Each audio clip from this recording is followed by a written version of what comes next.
Victoria Langford slammed her palm on the mahogany table. "You're fired. Pack up. Security will escort you out in 10 minutes. Ethan Miller didn't flinch. He didn't beg. He didn't even blink. Instead, this single father, with $6 in his bank account and a 6-year-old daughter waiting at home, looked straight into the billionaire's ice-cold eyes and asked one question. A question that made Victoria Langford, the most powerful woman on Wall Street, completely speechless. But here's what Ethan didn't know. This firing wasn't real. It was a test, a cruel psychological experiment. And what Victoria didn't know? This test would destroy everything she believed about power, success, and what it truly means to be strong. Stay with me until the end. Drop a comment telling me what city you're watching from. I want to see how far this story travels. And if you haven't already, hit that subscribe button. You don't want to miss what happens next. The fluorescent lights hummed their indifferent song at 11:47 p.m. Ethan Miller wiped down the stainless steel counter for the third time. His hands moved automatically, muscle memory from 2 years of late shifts, early mornings, and the kind of exhaustion that lived in your bones like a second skeleton. "Brooks called in sick again," Marcus, the head chef, said without looking up. "You're covering the VIP floor. Table 8, private dining." Ethan nodded. He loaded the dessert onto the service cart, a deconstructed tiramisu that cost more than his weekly grocery budget. He didn't think about that. Thinking about it made his chest tight. The service elevator rose in silence. 43 floors. Ethan straightened his black vest, checked that his name tag sat level. These small rituals mattered. In a world of billionaires and board members, presentation was armor. As long as he looked professional, moved efficiently, kept his head down, he could remain what he needed to be. Invisible, unremarkable, employed. The elevator doors opened. Floor 43 existed in a different universe. Soft amber lighting. Real plants that someone actually watered. Art on the walls that probably cost more than his daughter's future college fund, if he'd ever been able to start one. Ethan pushed the cart toward table 8. A woman sat alone, her back to him, silhouetted against floor-to-ceiling windows that framed Manhattan like a conquest. "Your dessert, ma'am." His voice came out steady, professional. 2 years of service work had taught him the right tone. Present, but not intrusive. Helpful, but not familiar. The woman turned. Victoria Langford. Ethan's heart stuttered. Everyone who worked at Meridian Tower had seen her before, but always from a distance, always in motion, always surrounded by executives who scrambled to keep pace with her razor-sharp decisions. She was the kind of beautiful that lived on magazine covers, sharp cheekbones, slate-gray eyes that could dissect a quarterly report or a human soul with equal precision. She was also, according to breakroom gossip, utterly ruthless. "Thank you." Her voice carried the crisp efficiency of someone who'd never had to repeat herself. She didn't look at Ethan. Her gaze remained fixed on the tablet in front of her. Ethan placed the dessert, adjusted the positioning, began to retreat. "Wait." He froze. "Yes, ma'am?" Victoria's eyes lifted from the tablet, and for the first time, she actually looked at him. Really looked. Ethan felt suddenly exposed, as though those gray eyes could inventory every secret he carried. The unpaid medical bills in his kitchen drawer, the holes in Lily's winter coat he kept meaning to patch, the exhaustion that had become his permanent companion. "What's your name?" "Ethan Miller, ma'am." "How long have you worked here?" 2 years, ma'am." "A little over." Victoria nodded slowly. Her expression gave nothing away. "I'm conducting a study," she said. "A psychological experiment, if you will. I want to understand how people respond under pressure, how character reveals itself when stability disappears." Something cold unfurled in Ethan's stomach. He said nothing, waiting. "So here's the situation." Victoria's voice remained perfectly level, almost clinical. "You're fired. Effective immediately. Security will escort you out. You have 10 minutes to collect your belongings." The world tilted. Ethan heard the words, understood their meaning, but his brain seemed to process them from a great distance. Fired. Immediately. 10 minutes. The phrases tumbled through his consciousness like stones down a cliff face. He had $643 in his checking account. Rent was due in 4 days, $1,847 for their one-bedroom apartment in Woodside. The place where Lily had taken her first steps, where Emma's books still lined a small shelf because Ethan couldn't bear to pack them away. Lily's asthma medication. The inhaler she needed. $280 without insurance. Without this job, without the health coverage it provided, without the steady paycheck that kept their fragile existence from collapsing. But Ethan had learned something in the 2 years since Emma's death. Panic was a luxury. Falling apart was a privilege reserved for people who had safety nets, savings accounts, someone to catch them. He'd used up all his braking when his wife's car had been hit by a drunk driver on a rainy October evening. When the hospital chaplain had said those devastating words, when he'd had to tell 6-year-old Lily that Mommy wasn't coming home. Since then, he'd learned to function through catastrophe. "Ma'am?" His voice came out steady. "May I ask what I did wrong? I'd like the opportunity to address it." "There's been no complaint." Victoria's expression remained cool, almost curious. "Your performance has been adequate. This isn't about your work.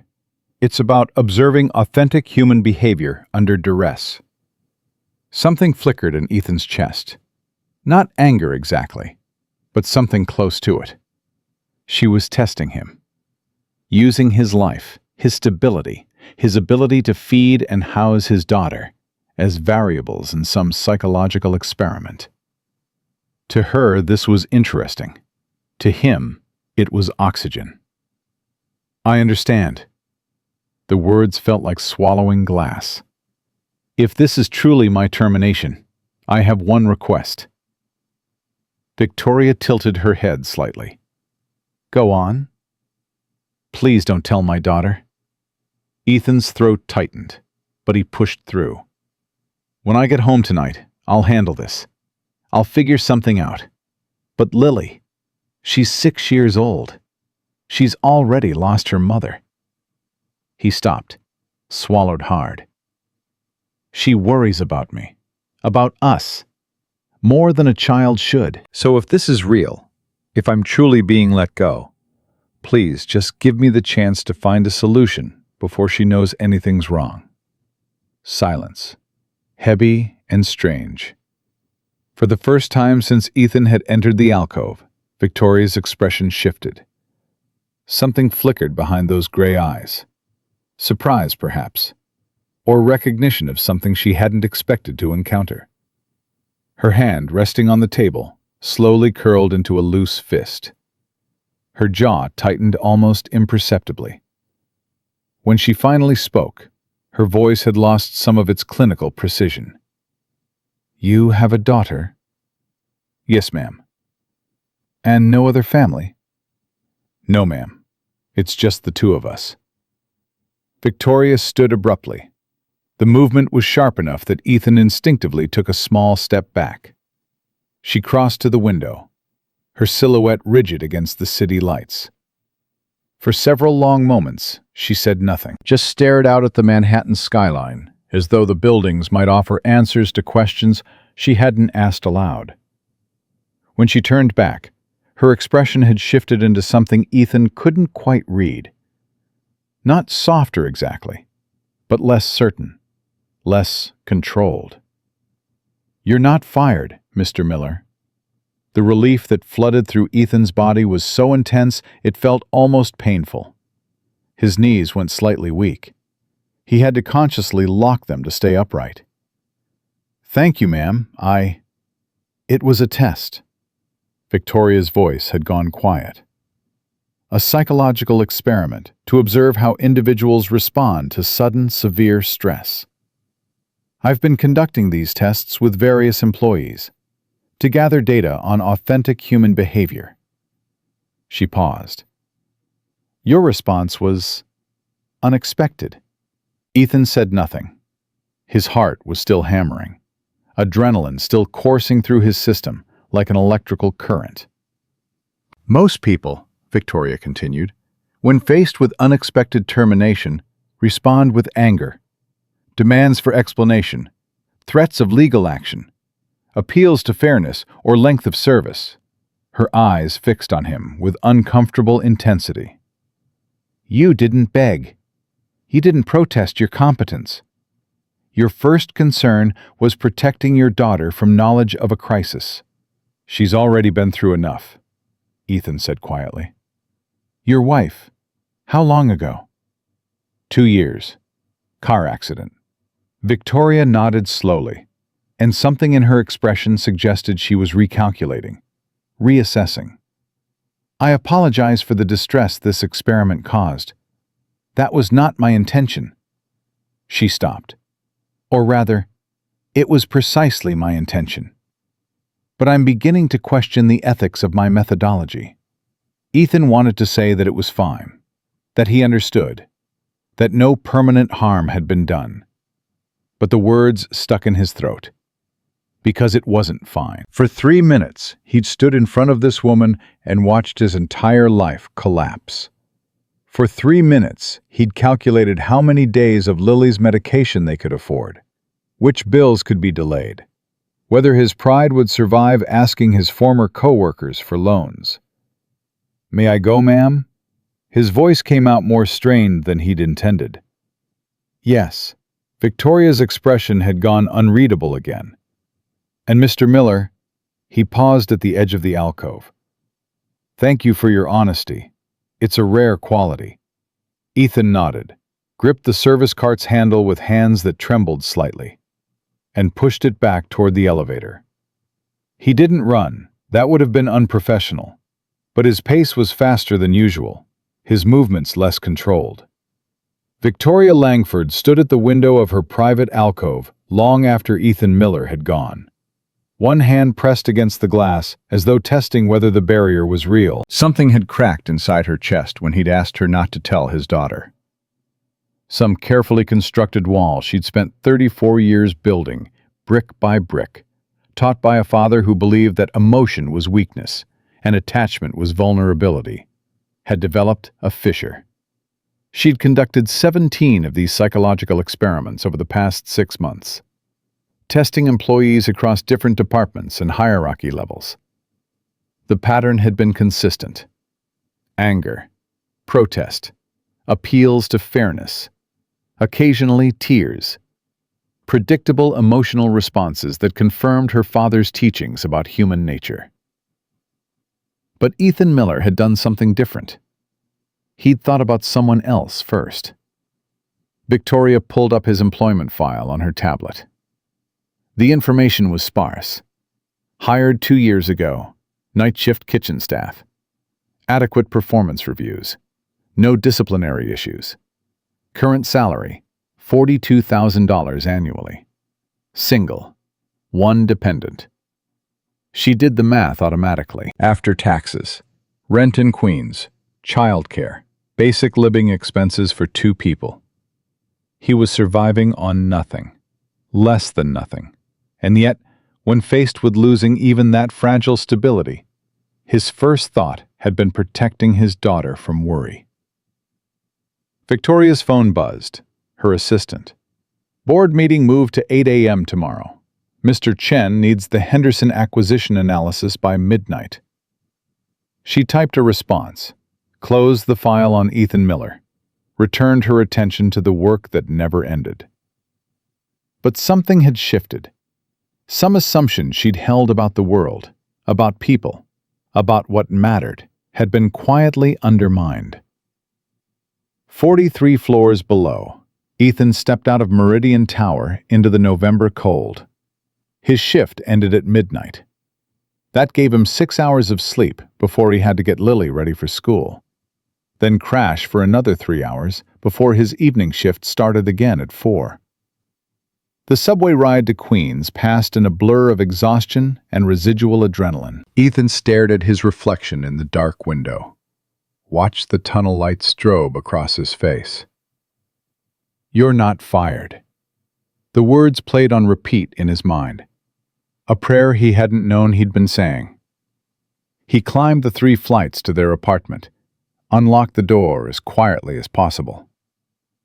Mrs. Chen from 3B was asleep on their couch, the elderly neighbor who watched Lily during his night shifts, who refused payment but accepted the groceries Ethan brought her, the meals he cooked in bulk so she wouldn't have to. "Ethan," she woke immediately, her voice soft. "Lily's asleep. She had a good evening, finished her homework, ate all her dinner." "Thank you, Mrs. Chen. Really." The old woman studied his face with eyes that had seen too much to be fooled by polite masks. "You look tired." "Always tired," Ethan said with a small smile that didn't reach his eyes. After Mrs. Chen left, Ethan moved through the apartment's familiar darkness to Lily's room. His daughter slept curled on her side, one hand tucked under her cheek, her dark hair fanned across the pillow. Emma's hair, Emma's sleeping position. The resemblance was simultaneously comforting and devastating. Ethan sat carefully on the edge of the bed, watching Lily's chest rise and fall with the steady rhythm of child's sleep. She looked peaceful, unburdened. That peace was worth everything.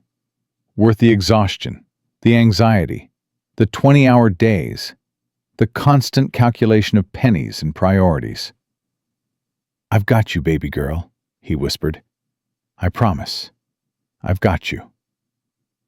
Lily stirred slightly, but didn't wake. Ethan stood, pulled her blanket up a little higher, and retreated to the living room. He had 3 hours before he needed to sleep. He spent them the way he spent most nights, researching better-paying jobs he wasn't qualified for, updating a resume that looked increasingly desperate, trying not to calculate how many more months they could survive before something essential broke. At 3:47 a.m., he finally collapsed into bed.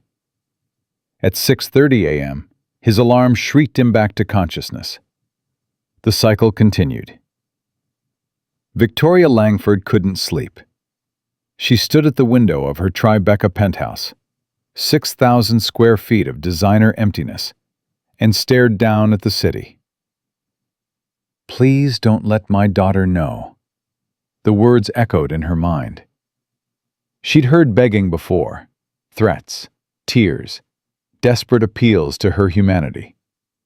But she'd never heard someone facing catastrophe think about protecting someone else first. Her phone rang. She checked the screen. Richard Langford, her father. She let it ring 4 times before answering. "Hello, Father." "Victoria, I reviewed the quarterly projections you sent. The numbers are acceptable, but I have concerns about your recent operational decisions." No greeting, no small talk. Richard Langford didn't waste time on pleasantries. "Which decisions?" "The employee welfare initiatives you've been implementing, the wage reviews, the expanded benefits packages. These aren't investments that show clear ROI. Victoria closed her eyes. Employee welfare directly impacts productivity and retention. The long-term benefits outweigh short-term costs. That's consultant speak. Her father's voice carried the particular disappointment he reserved for moments when she failed to meet his exacting standards. You don't build empires by coddling employees. You build them by making hard decisions, by understanding that business is survival of the fittest. Maybe I'm tired of survival of the fittest, The words escaped before Victoria could stop them. Silence stretched across the phone line. "Explain that statement," Richard finally said. Victoria thought about Ethan Miller, about his trembling hands and steady voice, about the way he'd asked her to protect his daughter from knowledge of a crisis that she'd manufactured. "I mean that I've spent my entire life following your philosophy, and I'm starting to wonder if survival and success are the same thing." "They are the same thing, Victoria. Survival is success. Everything else is sentiment." "What if sentiment matters?" "It doesn't." Her father's voice hardened. "I taught you that. Emotion is liability. Attachment is weakness. Compassion is the indulgence of people who can't afford to win." "And if I'm tired of winning?" "Then you're tired of being alive. Because that's all life is, Victoria. A competition. Winners survive. Losers get trampled. I raised you to be a winner." Victoria pressed her palm against the cold glass. "You raised me to be alone. I raised you to be strong." "What if they're not the same thing?" Silence. Then, "You're making a mistake. Whatever is causing this crisis of confidence, whatever person or situation has convinced you that emotion is wisdom, you need to step back and remember who you are." Victoria said nothing. "You're my daughter," Richard continued. "You're a Langford. We don't break, we don't bend, and we don't let sentiment compromise our judgment." "Good night, Father." She ended the call before he could respond. Then she stood at her window for another hour, watching the city lights blur together, thinking about a man with $6 in his bank account, who taught her more about strength in 3 minutes than her father had in 34 years. Something was shifting inside her, something her father's teachings hadn't prepared her for. And it had started with a quiet man in a service uniform who'd asked her not to tell his daughter about a crisis that hadn't been real. Victoria pressed her hand against the cold glass and allowed herself, for the first time in memory, to feel the full weight of her isolation. It was crushing. 2 weeks later, Ethan moved through his shift with the quiet efficiency of someone who'd learned that invisibility was survival. His ankle throbbed. He'd twisted it on ice outside his building 8 days ago. A stupid accident. The kind of thing that should have healed by now, would have healed by now, if he could afford to stay off it. But staying off it meant missing work. Missing work meant missing pay. Missing pay meant Lily's medication, Lily's food, Lily's roof. So Ethan worked, hour after hour, standing on an ankle that screamed with every step. He didn't think about it. Thinking about it made his chest tight. "Miller!" Marcus's voice cut through the kitchen noise. "VIP floor wants you again. Table 8. Ethan's stomach clenched. Table 8. Victoria Langford. He hadn't seen her since that night 2 weeks ago. Had done his best to avoid the 43rd floor entirely. But avoiding the CEO in her own building was only possible for so long. He loaded the service cart, rode the elevator up, pushed through the doors onto floor 43. Victoria sat in her usual alcove, tablet in front of her, back straight, expression unreadable. "Your order, ma'am." Ethan placed the plate, adjusted the positioning, began to retreat.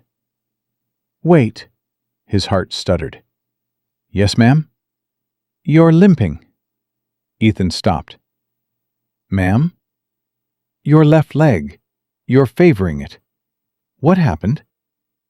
For a moment, Ethan calculated whether honesty was more dangerous than deflection. Finally, "I twisted my ankle last week. It's fine, I can work." "Have you seen a doctor?" "It's just a sprain, ma'am. It'll heal on its own." "That's not what I asked." Ethan's jaw tightened. "No, ma'am, I haven't seen a doctor. Why not? The question hung between them, and something in Ethan, something that had been holding itself together through sheer force of will for 2 years, cracked slightly. Because a doctor visit costs $150, even with insurance. Because the x-ray they'd want to rule out a fracture is another $200. Because if they prescribe physical therapy, that's $75 per session. And insurance only covers 10 sessions annually. He stopped. I've already used 8 of those sessions. When I pulled a muscle in my back 3 months ago. Victoria said nothing. It's just a sprain, ma'am. I'll be fine. You've been standing on it for 8 days. Yes, ma'am. Through 8-hour shifts. Sometimes 10. Victoria stood, and Ethan saw something in her expression he hadn't expected. Not pity, something closer to recognition. I'm sending you to our corporate medical clinic, she said. Full coverage. No copay, no deductible. Ma'am, I appreciate that, but I really can't take time off. We're short-staffed. That's not a request, Mr. Miller. Her voice came out sharper than before, then softer. Consider it a direct order from the CEO. Tomorrow morning, 9 a.m. I'll have my assistant send you the address. Ethan studied her face. Why? Because employees working through injuries is a liability issue. That's not why. Victoria's breath caught. No one challenged her like this. No one questioned her explanations or demanded transparency. She was Victoria Langford. People accepted what she said or found themselves unemployed. But Ethan wasn't being insubordinate. He was just looking at her. Really looking. The way he'd looked at her that night when she told him he was fired.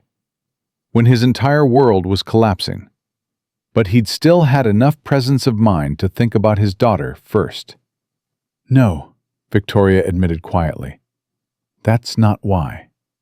Then why? Because you asked me not to tell your daughter about a crisis I'd manufactured. And something in that request broke through 34 years of emotional training. Because watching you check Lily's knees on a sidewalk made me realize I've built my entire life on a philosophy that mistakes survival for strength. Because I'm 34 years old, and I've never once put someone else's well-being above my own strategic advantage. And the novelty of that desire is terrifying. Victoria said none of those things. Because it's the right thing to do, she said instead. Which was true, even if it was wildly insufficient. Ethan nodded slowly. He didn't look entirely convinced, but he didn't push further. 9 a.m. tomorrow. I'll be there. Good. Victoria straightened her shoulders, reassembling her professional armor. That's all. Thank you, Mr. Miller. She turned to leave. Miss Langford, she paused. Thank you. His voice carried something beyond professional gratitude. Something softer, more genuine. Really? Thank you. Victoria nodded without turning around and walked back toward the elevator with her heart beating too fast and her carefully constructed emotional distance feeling increasingly like a prison rather than protection. Behind her, Ethan stood in the service hallway for a long moment. Then he returned to the kitchen, where Marcus and the rest of the staff immediately descended with questions he deflected with practiced ease. But inside, beneath his calm exterior, something had shifted. Victoria Langford had noticed him. Not as an employee number, not as a line item in a budget, but as a human being. She'd seen him limping, and she'd cared enough to intervene. It was the kind of attention Ethan had learned not to expect from the world. After Emma died, he discovered that grief made people uncomfortable. Friends had gradually stopped calling. Emma's family had sent a check and then disappeared. Even well-meaning neighbors eventually tired of offering help. he was too proud or too exhausted to accept. He'd learned to be invisible, to need nothing, to survive on determination and discipline, because counting on other people was a luxury he couldn't afford. But Victoria had seen him anyway. Ethan finished his shift, caught the midnight subway to Queens, climbed the familiar 3 flights to his apartment. Mrs. Chen had left a note. "Lily asleep by 9, ate all her dinner. Sweet dreams." He found his daughter exactly where he'd left her 12 hours ago, in her small bedroom with its walls covered in drawings, its shelves holding the few toys and books their budget allowed. Lily slept with her favorite stuffed elephant tucked under one arm, her dark hair spread across the pillow in a way that looked so much like Emma that Ethan's throat tightened. "I met someone today," he whispered, even though Lily couldn't hear him. "Someone who saw me. I don't know what that means yet, but it felt different." Lily stirred slightly, but didn't wake. Ethan kissed her forehead, retreated to the living room, and collapsed onto the second-hand couch. His ankle throbbed. Exhaustion pressed down on him like a physical weight. But beneath the exhaustion, something else flickered, something that felt dangerously close to hope. The next morning, Ethan sat in a waiting room that looked more like a luxury hotel than a medical clinic. Warm lighting, comfortable leather chairs, abstract art on walls painted in soothing neutrals. The kind of place where people who had money came to feel better about spending it. Ethan was still in his work clothes from the night before. Clean, but worn. Functional, but obviously budget-constrained. His coat had a patch on one elbow where Lily had spilled hot chocolate last winter. He felt distinctly out of place. "Mr. Miller?" A woman in her 40s gestured him toward an examination room. Doctor Martinez had the kind of competent calm that suggested she'd seen everything and was unimpressed by status, wealth, or corporate hierarchies. "Let's take a look at that ankle. How did this happen?" "Slipped on some ice outside my building. Stupid accident." "When?" 8 days ago." Dr. Martinez's expression didn't change, but something in her eyes suggested she'd already cataloged the implications. 8 days of working on an injury. 8 days without treatment. 8 days of choosing rent and food over medical care. She examined his ankle with gentle efficiency, asked him to rotate it, flex it, put weight on it, then sent him for an X-ray. 20 minutes later, she studied the results. "Good news, no fracture. Bad news, it's a grade 2 sprain. Significant ligament damage. You should have been off it for at least a week." "I couldn't afford to be off it." "I understand, but what you've done is taken an injury that should have healed in 2 weeks and extended it to probably 6. She looked at him directly. "You need rest, ice, compression, elevation. You need physical therapy. Can you do that?" Ethan thought about his rent, his bills, Lily's medication. "I can't afford to miss work." "Mr. Miller, if you don't rest this ankle properly, you're going to cause permanent damage, chronic instability, recurring sprains, potentially arthritis. You're 31. Do you want to be dealing with this for the next 50 years? "No, ma'am." "Then listen to me." She handed him paperwork. "I'm writing you a medical note for 1 week of modified duty. Light activity only. No 8-hour standing shifts. I'm also prescribing physical therapy twice a week for 6 weeks, fully covered by your company's benefits." She paused. "This isn't optional. This is your body telling you that you can't keep pushing through everything." Ethan took the papers, the medical note, the physical therapy referral, care instructions that assumed he had time for rest. "Thank you, Dr. Martinez." "Don't thank me. Thank whoever sent you here. Most people in your situation don't get this kind of care." Ethan left the clinic with a walking boot strapped around his ankle and a strange feeling in his chest. Someone had intervened. Someone had noticed him struggling and done something about it. That someone was a billionaire CEO who'd once told him he was fired as a psychological experiment, who existed in a completely different universe of wealth and power, who had absolutely no reason to care whether a night shift kitchen worker had a sprained ankle. And yet, she'd cared anyway. Ethan didn't know what to do with that information. He spent the rest of the day in liminal space between shifts, too awake to sleep, too exhausted to be productive. He picked Lily up from school at 3, made her favorite dinner, spaghetti with butter and Parmesan, and listened to her elaborate stories about recess politics. Emma said I couldn't play princess because I didn't have the right shoes, Lily reported with serious concern. But then Maya said that was mean and anyone could be a princess regardless of shoes. So we played and Emma got mad and went to play with different people. Sounds like Maya's a good friend. She is. She shares her snacks. Lily twirled spaghetti around her fork. Daddy, why do you have that thing on your foot? I hurt my ankle. The doctor gave me this boot to help it heal. Does it hurt? A little, but I'm okay, baby girl. Lily studied him with eyes that were too perceptive for her age. You always say you're okay. Ethan's throat tightened. His daughter was 6 years old. She shouldn't have to worry about whether her father was okay. She shouldn't have to carry that awareness, that concern, that premature understanding that adults weren't invincible. I am okay, he said gently. I promise. This boot is going to help me get better faster.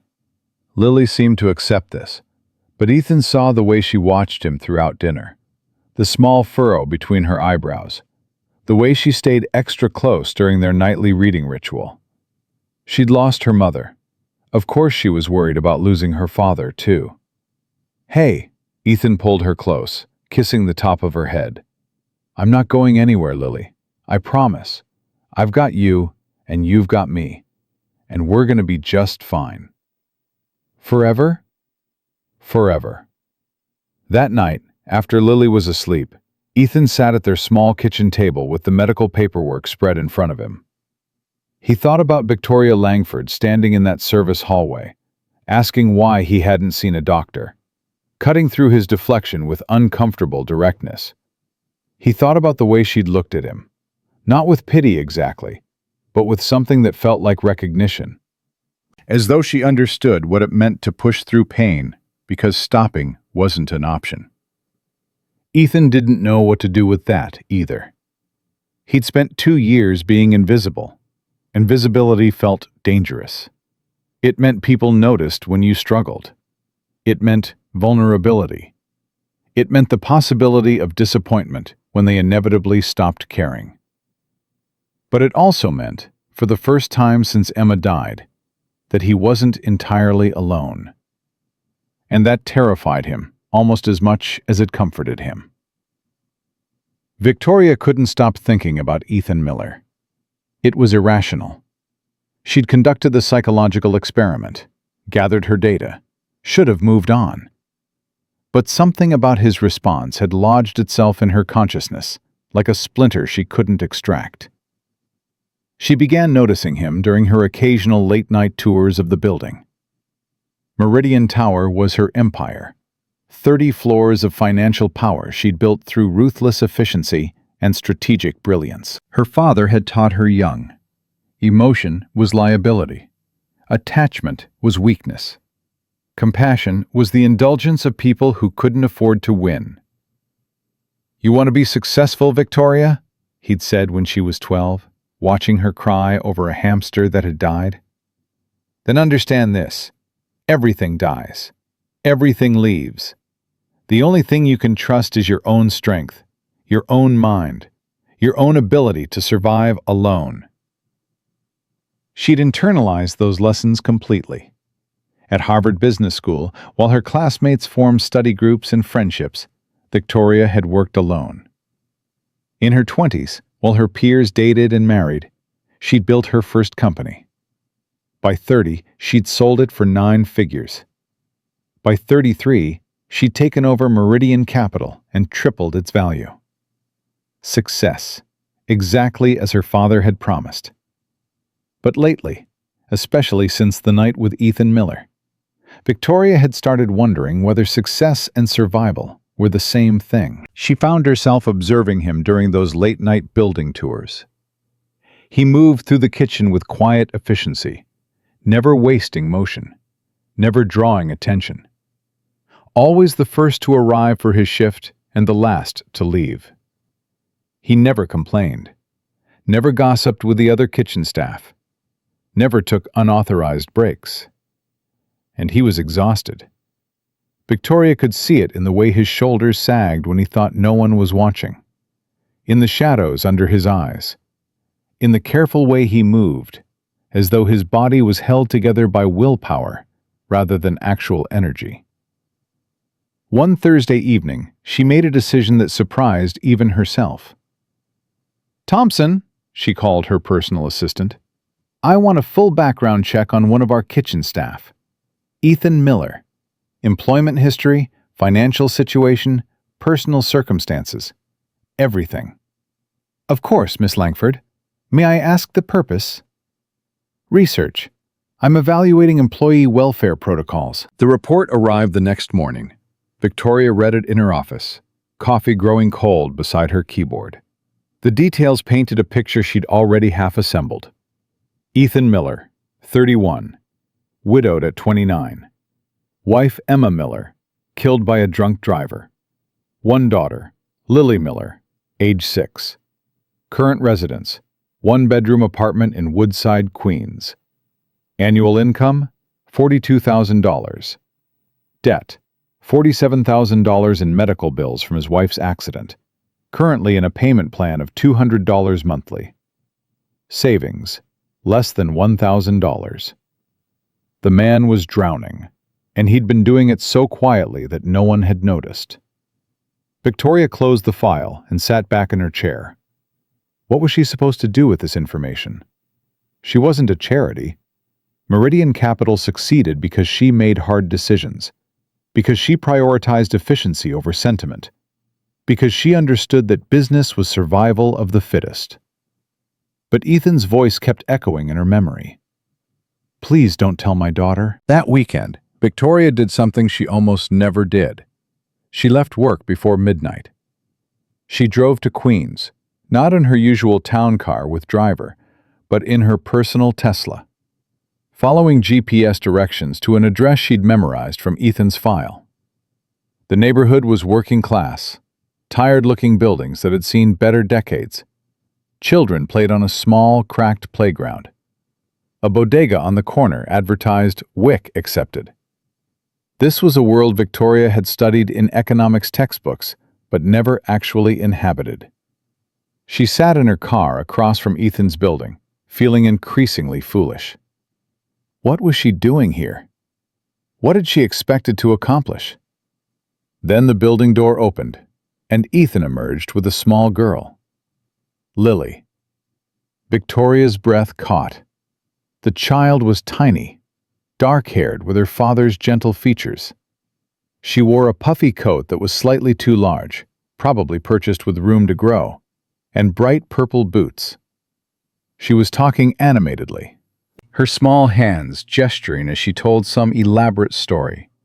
Ethan listened with complete attention, nodding seriously, occasionally smiling at whatever narrative his daughter was constructing. Then, Lily stumbled slightly on the uneven sidewalk. Ethan's reaction was instantaneous. He caught her before she could fall, knelt down to her level, checked her knees through her jeans, asked questions Victoria couldn't hear from across the street. Lily laughed. Apparently she was fine, but Ethan still took an extra moment, brushing imaginary dirt from her coat, making sure she was steady before they continued walking. The tenderness in that gesture hit Victoria like a physical blow. This was what love looked like, not the abstract concept she'd read about in literature or studied in psychology courses. but the lived reality. The exhausted man kneeling on a cracked sidewalk, making sure his daughter's knees were okay, prioritizing her comfort over the cold seeping through his jeans. Victoria had built an empire. She had power, wealth, influence that could reshape markets. But watching Ethan Miller check his daughter's knees, she realized she'd never built anything that mattered like this. She started her car and drove back to Manhattan. Her hands gripped the steering wheel too tightly. Her chest felt strange, tight and loose simultaneously, as though something inside her was trying to break free from constraints she'd spent decades constructing. Monday morning, Victoria called an emergency meeting with her Director of Human Resources. "I want to review our employee welfare programs," she said. "Specifically, support for single parents, access to childcare, health insurance coverage, wage adequacy for cost of living in New York." Her HR director, Margaret Chen, looked surprised but pleased. "That's wonderful, Miss Langford. We've been meaning to audit those programs for... I want the review completed in 2 weeks. And I want specific recommendations for improvements, including budgetary requirements." "Of course. May I ask what prompted this initiative?" Victoria's expression remained carefully neutral. "It's good business to ensure our employees aren't distracted by preventable financial stress. Productivity suffers when people are worried about basic survival." It was a perfectly logical explanation. It was also completely insufficient for what Victoria was actually feeling. Over the following weeks, she found herself implementing changes: expanded health coverage, emergency childcare services, a salary review that resulted in raises for lower-tier employees. The board questioned some of her decisions. "Since when do we prioritize charity over profit margins?" one member demanded. Victoria pushed through, using arguments about employee retention and productivity metrics.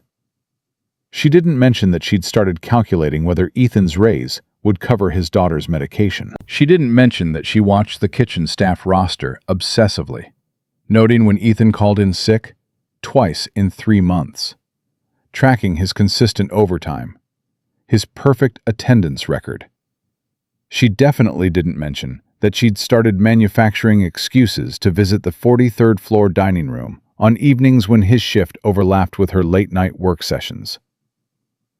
One Thursday in December, Victoria was reviewing acquisition targets in her usual alcove when Ethan delivered her dinner: grilled salmon, roasted vegetables, the kind of healthy meal her personal nutritionist recommended and she usually ignored in favor of working through dinner entirely. "Thank you, Mr. Miller." She used his name deliberately now, a small acknowledgement of his humanity that felt both necessary and insufficient. "You're welcome, Miss Langford." He began to retreat, as always. "Wait."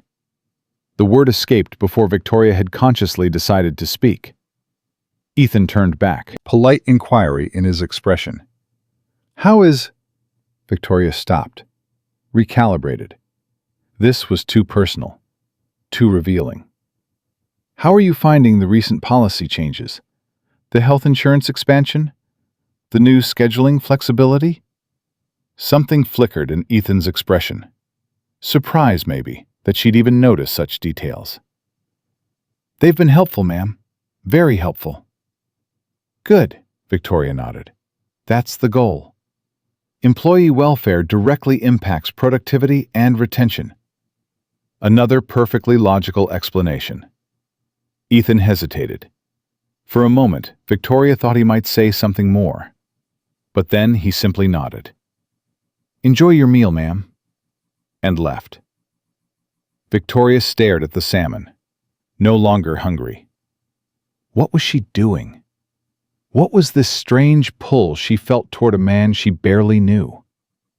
It wasn't just attraction, or not only attraction. It was something more unsettling.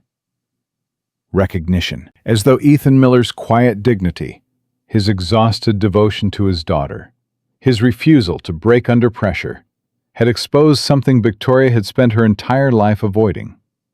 the possibility that her father had been wrong, that survival alone wasn't enough, that strength without connection was just another word for loneliness. Victoria pushed the thought away, returned to her acquisition analysis, and worked until 2 a.m. But even as she reviewed financial projections, part of her consciousness remained fixed on a question she couldn't quite articulate. What did it mean to build something that actually mattered? 3 floors below, Ethan cleaned the industrial kitchen with methodical precision. His new salary, increased by 18% in the recent company-wide adjustment, meant he could finally afford Lily's asthma medication without choosing between that and groceries. The expanded health insurance meant her routine checkups were fully covered. The new emergency childcare program meant he'd stopped living in constant fear of Mrs. Chen getting sick and his entire support system collapsing. Things were incrementally better, but Ethan was still exhausted, still surviving rather than living, still moving through each day with the grim determination of someone who'd learned that survival was a full-time job with no vacation time. He thought sometimes about the night Victoria Langford had told him he was fired, about the 3 minutes when his entire world had balanced on a knife's edge. The memory still made his chest tight. His hands shaked slightly. But lately, he'd also been thinking about her apology, about the strange expression on her face when he'd asked her not to tell Lily, about the way she sometimes watched him during his shifts with an intensity that felt less like observation and more like, what? Confusion? Recognition? Regret? Ethan didn't have the energy to decode the interior life of a billionaire. He had enough trouble navigating his own existence. At 12:47 a.m., he clocked out, caught the subway to Queens, climbed 3 flights to the apartment where his daughter slept. Tomorrow, he would do it all again. Tomorrow, and the day after that, and the day after that. Survival, he'd learned, was a practice of infinite repetition. What Ethan didn't know, what he couldn't know, was that 43 floors above, Victoria Langford stood at her office window, staring at the city lights, and wondered whether the empire she'd built was actually just an elaborate monument to loneliness. Something was shifting inside her. Something her father's teachings hadn't prepared her for. And it had started with a quiet man in a service uniform who'd asked her not to tell his daughter about a crisis that hadn't been real. Victoria pressed one hand against the cold glass and allowed herself, for the first time in memory, to feel the full weight of her isolation. It was crushed. The glass felt like ice beneath her palm. But she didn't pull away.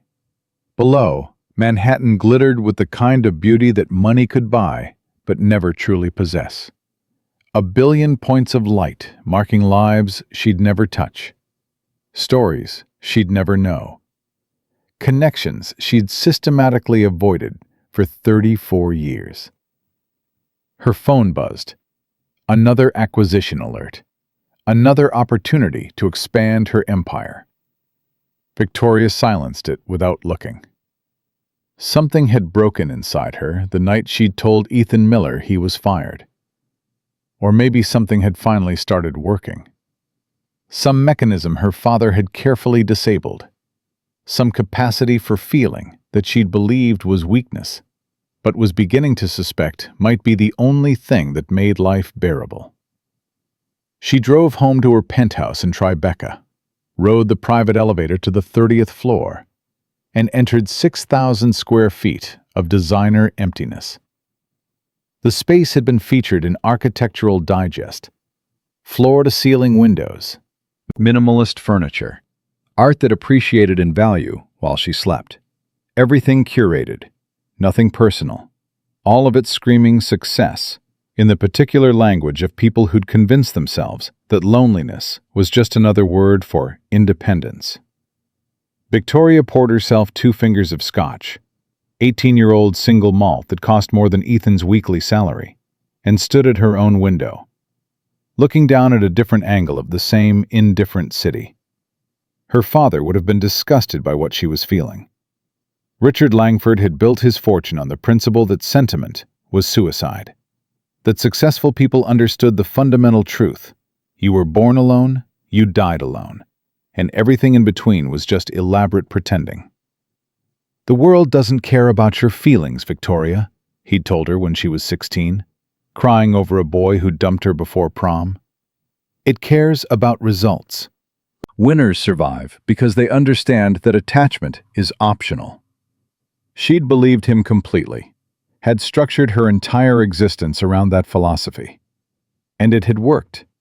She'd achieved everything she'd set out to accomplish: power, wealth, respect from people who feared her too much to actually like her.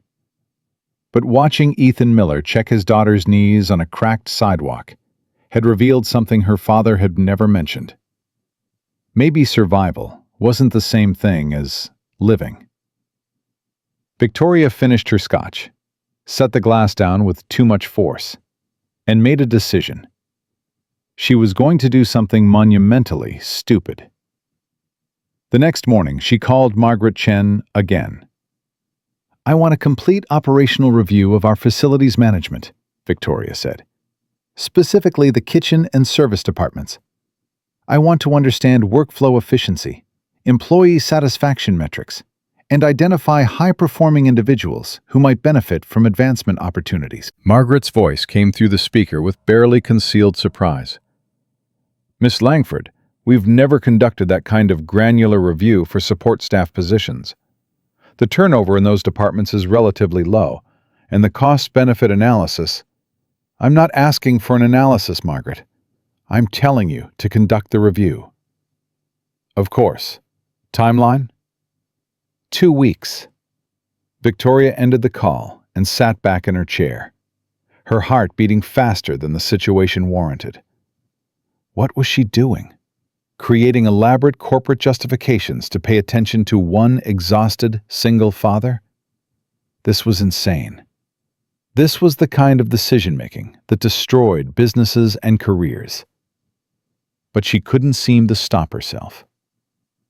Over the following days, Victoria found herself manufacturing increasingly transparent excuses to observe the kitchen operations. She scheduled meetings on the 43rd floor during Ethan's evening shifts. She reviewed food service reports that had previously been far below her attention level. She even attended a facilities management meeting, something she hadn't done in 3 years, and listened to discussions about industrial dishwasher maintenance with an attentiveness that clearly confused everyone present. And she watched Ethan. He was remarkable in his consistency. He arrived precisely 15 minutes before his shift, prepared his station with methodical care, moved through service with quiet efficiency. He never complained, never cut corners, never participated in the casual griping that characterized most workplace environments. He just worked, hour after hour, with the kind of steady determination that suggested he'd long ago accepted that life wasn't about happiness. It was about endurance. But Victoria also began noticing the cracks in his armor, the way his hands sometimes trembled when he thought no one was watching, the careful way he moved, as though his body hurt, but he'd learned to ignore it, the shadows under his eyes that makeup couldn't quite conceal, the way he occasionally closed his eyes for just a moment, as though gathering strength for the next task. He was breaking, slowly, quietly, but definitely breaking. Victoria knew that kind of breaking. She'd seen it in the mirror during her 20s, when she'd built her first company. The exhaustion that went so deep it became personality. The grim acceptance that rest was for people who could afford it. She'd survived it because she'd had resources, family money, safety nets, the privilege of knowing that if she failed, she wouldn't be homeless. She'd also survived it because she'd had nothing to protect except her own ambition. Ethan was doing it while raising a child alone. The realization hit Victoria during a Thursday evening in late December. She was in her usual alcove, ostensibly reviewing quarterly projections, but actually watching the kitchen entrance, waiting for Ethan's shift to start. When he finally appeared, 8 minutes early, as always, something in his movement made her breath catch. He was limping again, slightly, carefully, trying to conceal it, but definitely limping. Victoria watched him prepare his station, noted the way he favored his left leg, the occasional grimace that crossed his face when he thought no one was looking. The ankle again, or something new. An injury that should have been treated but wasn't, because he couldn't afford to miss work. Couldn't afford the medical attention. Couldn't afford to be anything except functional. Her chest felt tight. At 9:47 p.m., Victoria made a decision that would have horrified her 6 months ago. She stood, smoothed her skirt, and walked directly to the kitchen. The space was controlled chaos. Steam, noise, the clatter of industrial cookware, staff calling orders and confirmations in the shorthand of people who'd worked together long enough to develop their own language. Victoria had never been in the actual working kitchen before.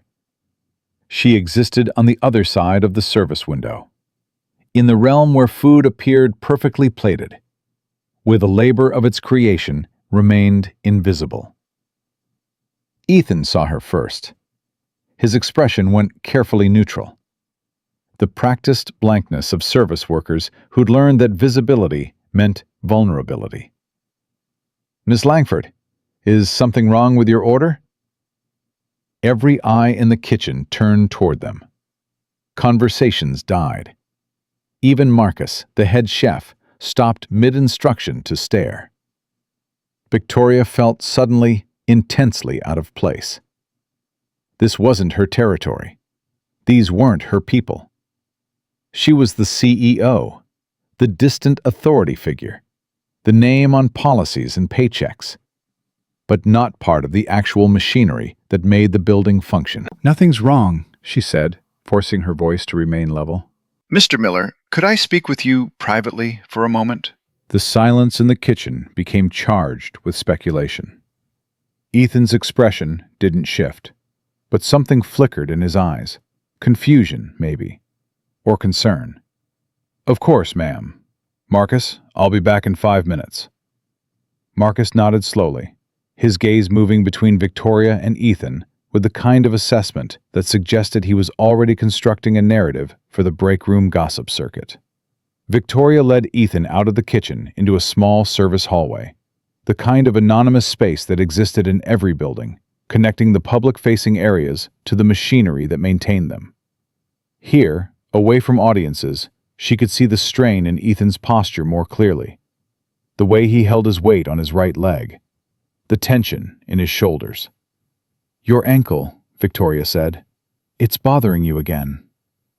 Ethan blinked. "Ma'am? You're favoring your left leg. I saw you limping when you came in. Has it gotten worse?" For a moment, Ethan seemed to be calculating whether honesty was more dangerous than deflection. "The physical therapy helped," he said finally, "but standing for 8 hours doesn't exactly promote healing. Then you need to not stand for 8 hours. With respect, ma'am, that's not really an option." "I'll make it an option." Victoria's voice came out sharper than she'd intended. "I'll have you reassigned to prep work, seated duties, whatever keeps you off that ankle until it's properly healed."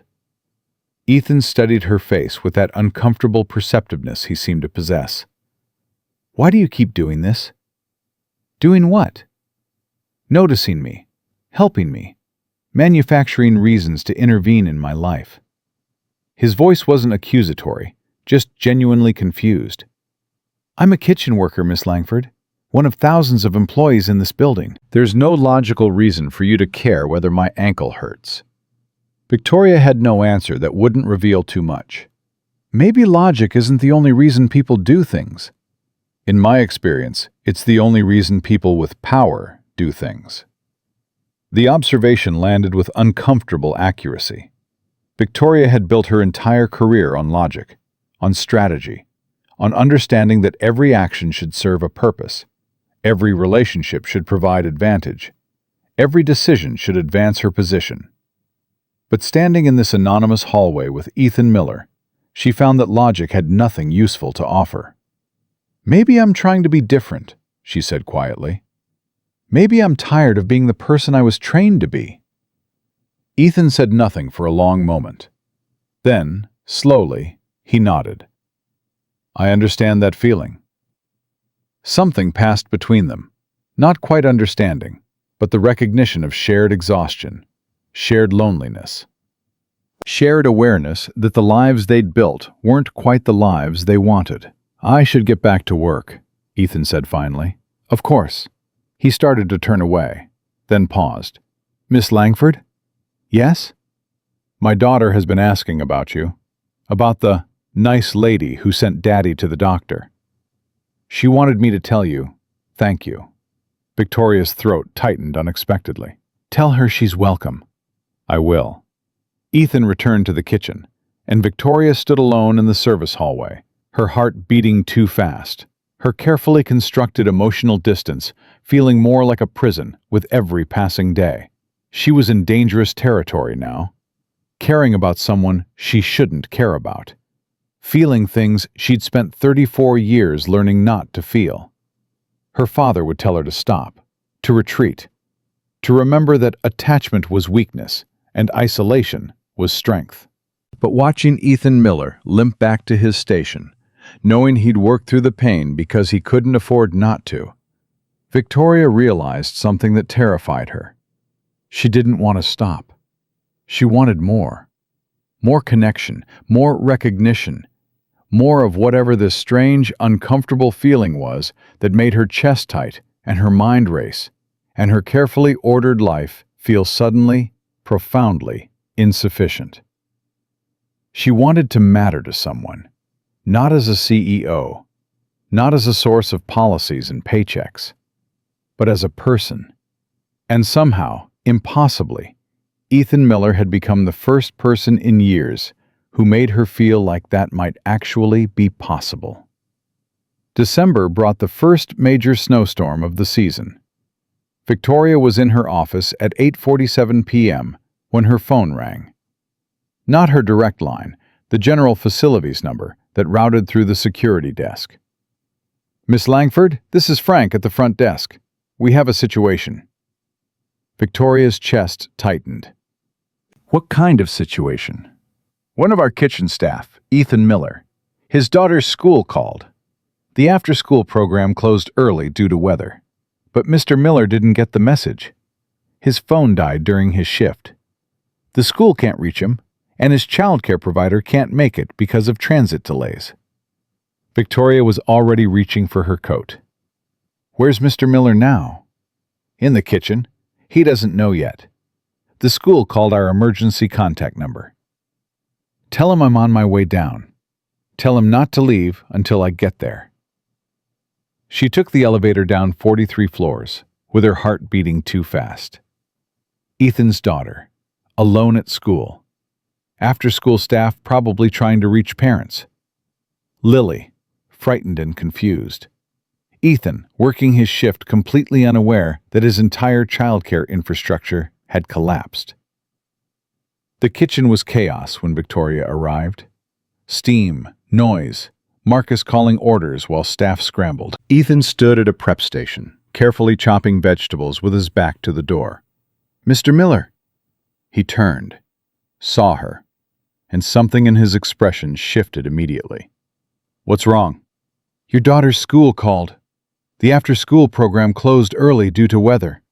Your childcare provider can't get there, and they haven't been able to reach you." All color drained from Ethan's face. "My phone died. I forgot to charge it last night." His hands started shaking. "Lily's alone?" "The school staff is with her. She's safe. But they need you to pick her up." "I can't." Ethan's voice was climbing toward panic. "My shift doesn't end until midnight. Marcus is already short-staffed because of the weather, and I don't have anyone else. Mrs. Chen can't make it in this snow, and I don't have money for an emergency car service, and—" "I'll take you." Ethan stared at her. "What?" "I'll drive you to the school. We'll pick up Lily, and I'll take you both home. You're in no condition to navigate public transit in a snowstorm with a 6-year-old and a healing ankle. Miss Langford, I can't ask you to. You're not asking. I'm offering. Victoria looked at Marcus, who'd been watching this exchange with obvious fascination. Mr. Miller needs to leave immediately. Family emergency. I'm taking responsibility for the coverage gap. Marcus nodded slowly. Go, Ethan. Family first. Ethan grabbed his coat, moving with the jerky urgency of someone whose carefully constructed life had just collapsed. He followed Victoria to the parking garage, where her Tesla waited. They drove into a snowstorm that was rapidly transforming from inconvenient to dangerous. The streets were chaos, cars sliding on unplowed roads, traffic lights swinging in wind, visibility dropping as snow continued its relentless assault. Victoria gripped the steering wheel with both hands, while Ethan sat rigid in the passenger seat, his jaw clenched tight. She's going to be scared, he said quietly. She doesn't handle changes in routine well, not since Emma died. Any disruption makes her anxious. Then we'll get there as fast as safely possible. You don't have to do this. I know. Then why are you? Victoria kept her eyes on the road. Because it's the right thing to do. That's not an answer. It's the only one I have right now. They drove in silence for another 10 minutes before Ethan spoke again. When Emma was alive, she handled everything. The schedules, the backup plans, the emergency contacts. She had spreadsheets, actual spreadsheets for every possible scenario. His voice cracked slightly.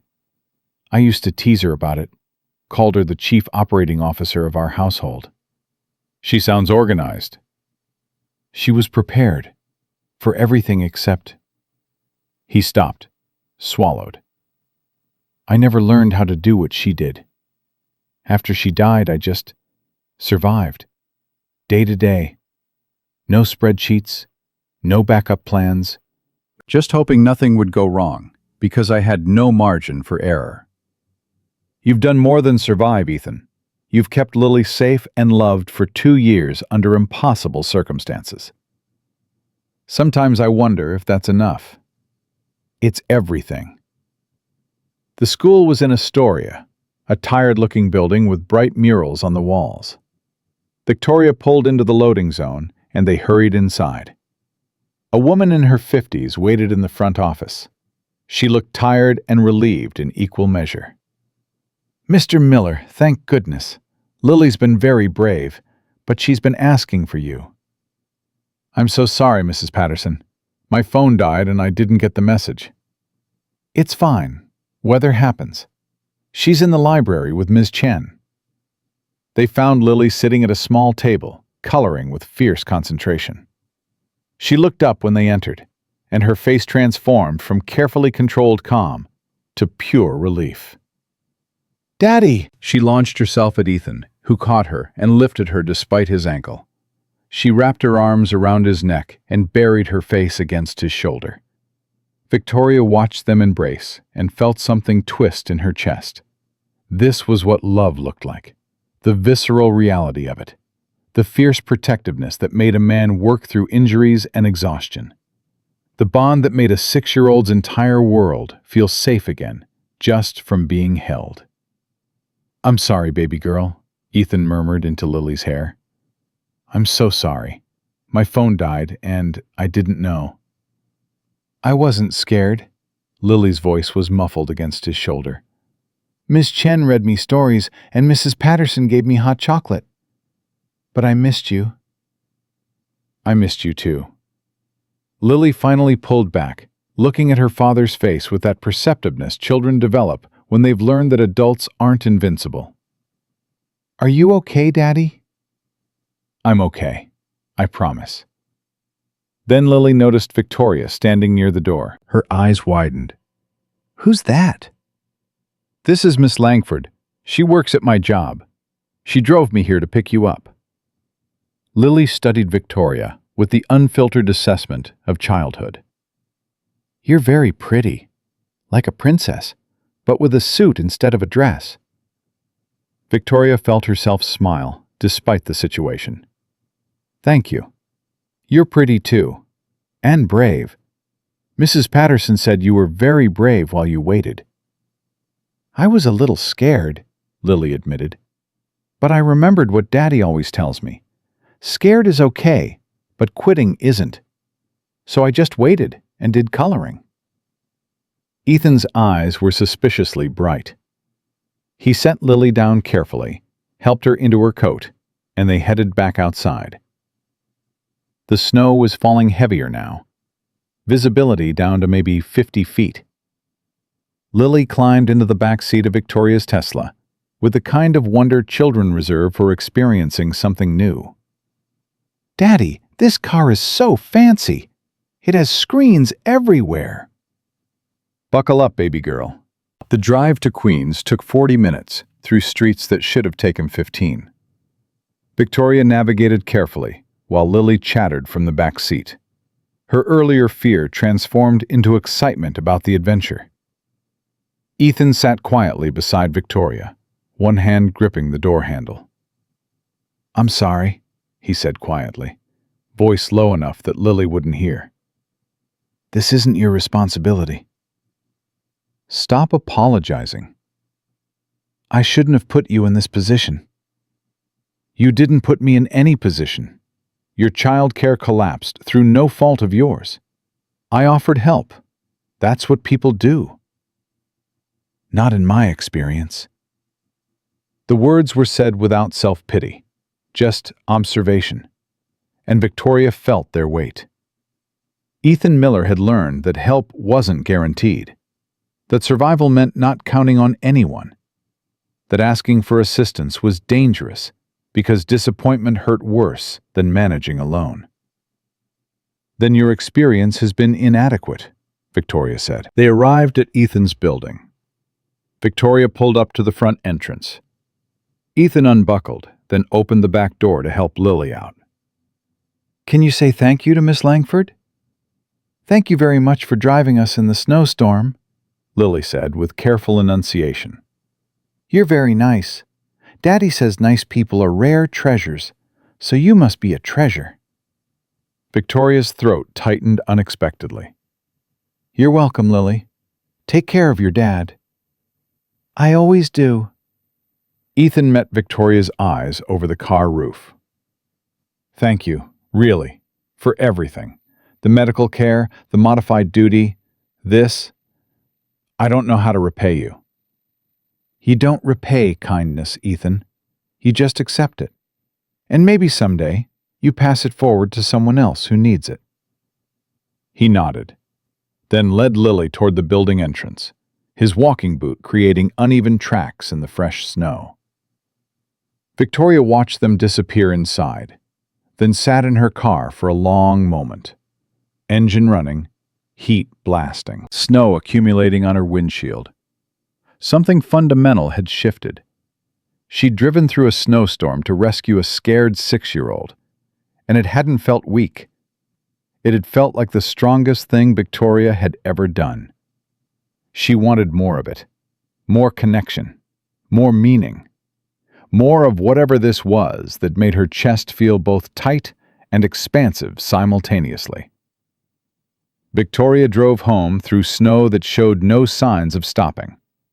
And for the first time in years, her penthouse didn't feel like sanctuary.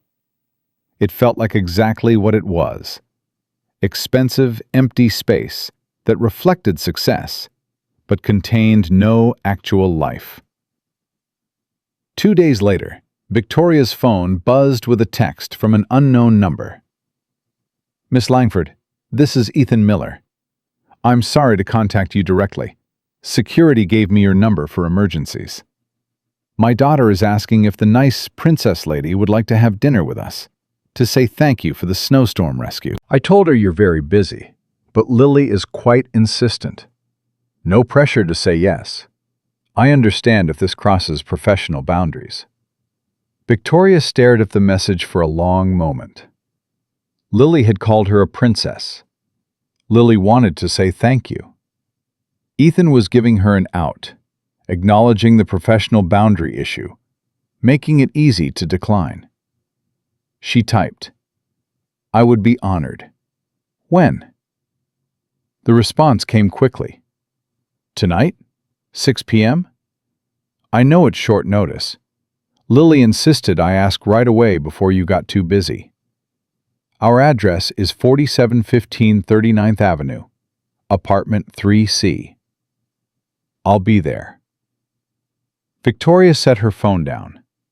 Behind that door existed the entire corporate infrastructure she'd built. The board members who expected her to prioritize profit over people.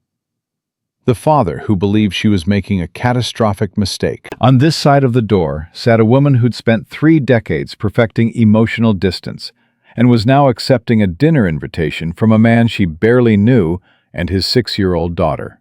The woman on this side was terrified. But she was also, for the first time in memory, genuinely curious about what came next. At 4:30, Victoria left the office early, an unheard-of departure that would definitely reach her father's informants. She stopped at a bakery in Tribeca that made elaborate custom cakes. "Can I help you?" "I need something for a 6-year-old girl, for dinner, to say thank you." "Does she have favorite colors? Favorite characters?" Victoria realized she knew nothing about Lily's preferences, something that would make a child happy. The woman smiled. "I have a princess castle cake, pink and purple, edible glitter, little sugar flowers. Most 6-year-olds lose their minds over it." "Perfect." The cake cost $180. Victoria paid without thinking about it. She drove to Queens with a castle cake secured in her passenger seat. The building looked different in daylight. Still tired, still weathered, but somehow less depressing. Children's artwork decorated a few windows. Someone had shoveled the front walk. Victoria climbed 3 flights with the castle cake, her heels clicking against worn linoleum, her heart beating faster than the physical exertion warranted. She found apartment 3C and knocked. The door opened immediately. Lily stood there in a purple dress that was slightly too big, her hair in 2 careful braids, her face lighting up with pure joy. "The princess lady came! Daddy, she came!" Ethan appeared behind his daughter. He changed out of his work clothes into dark jeans and a button-down shirt.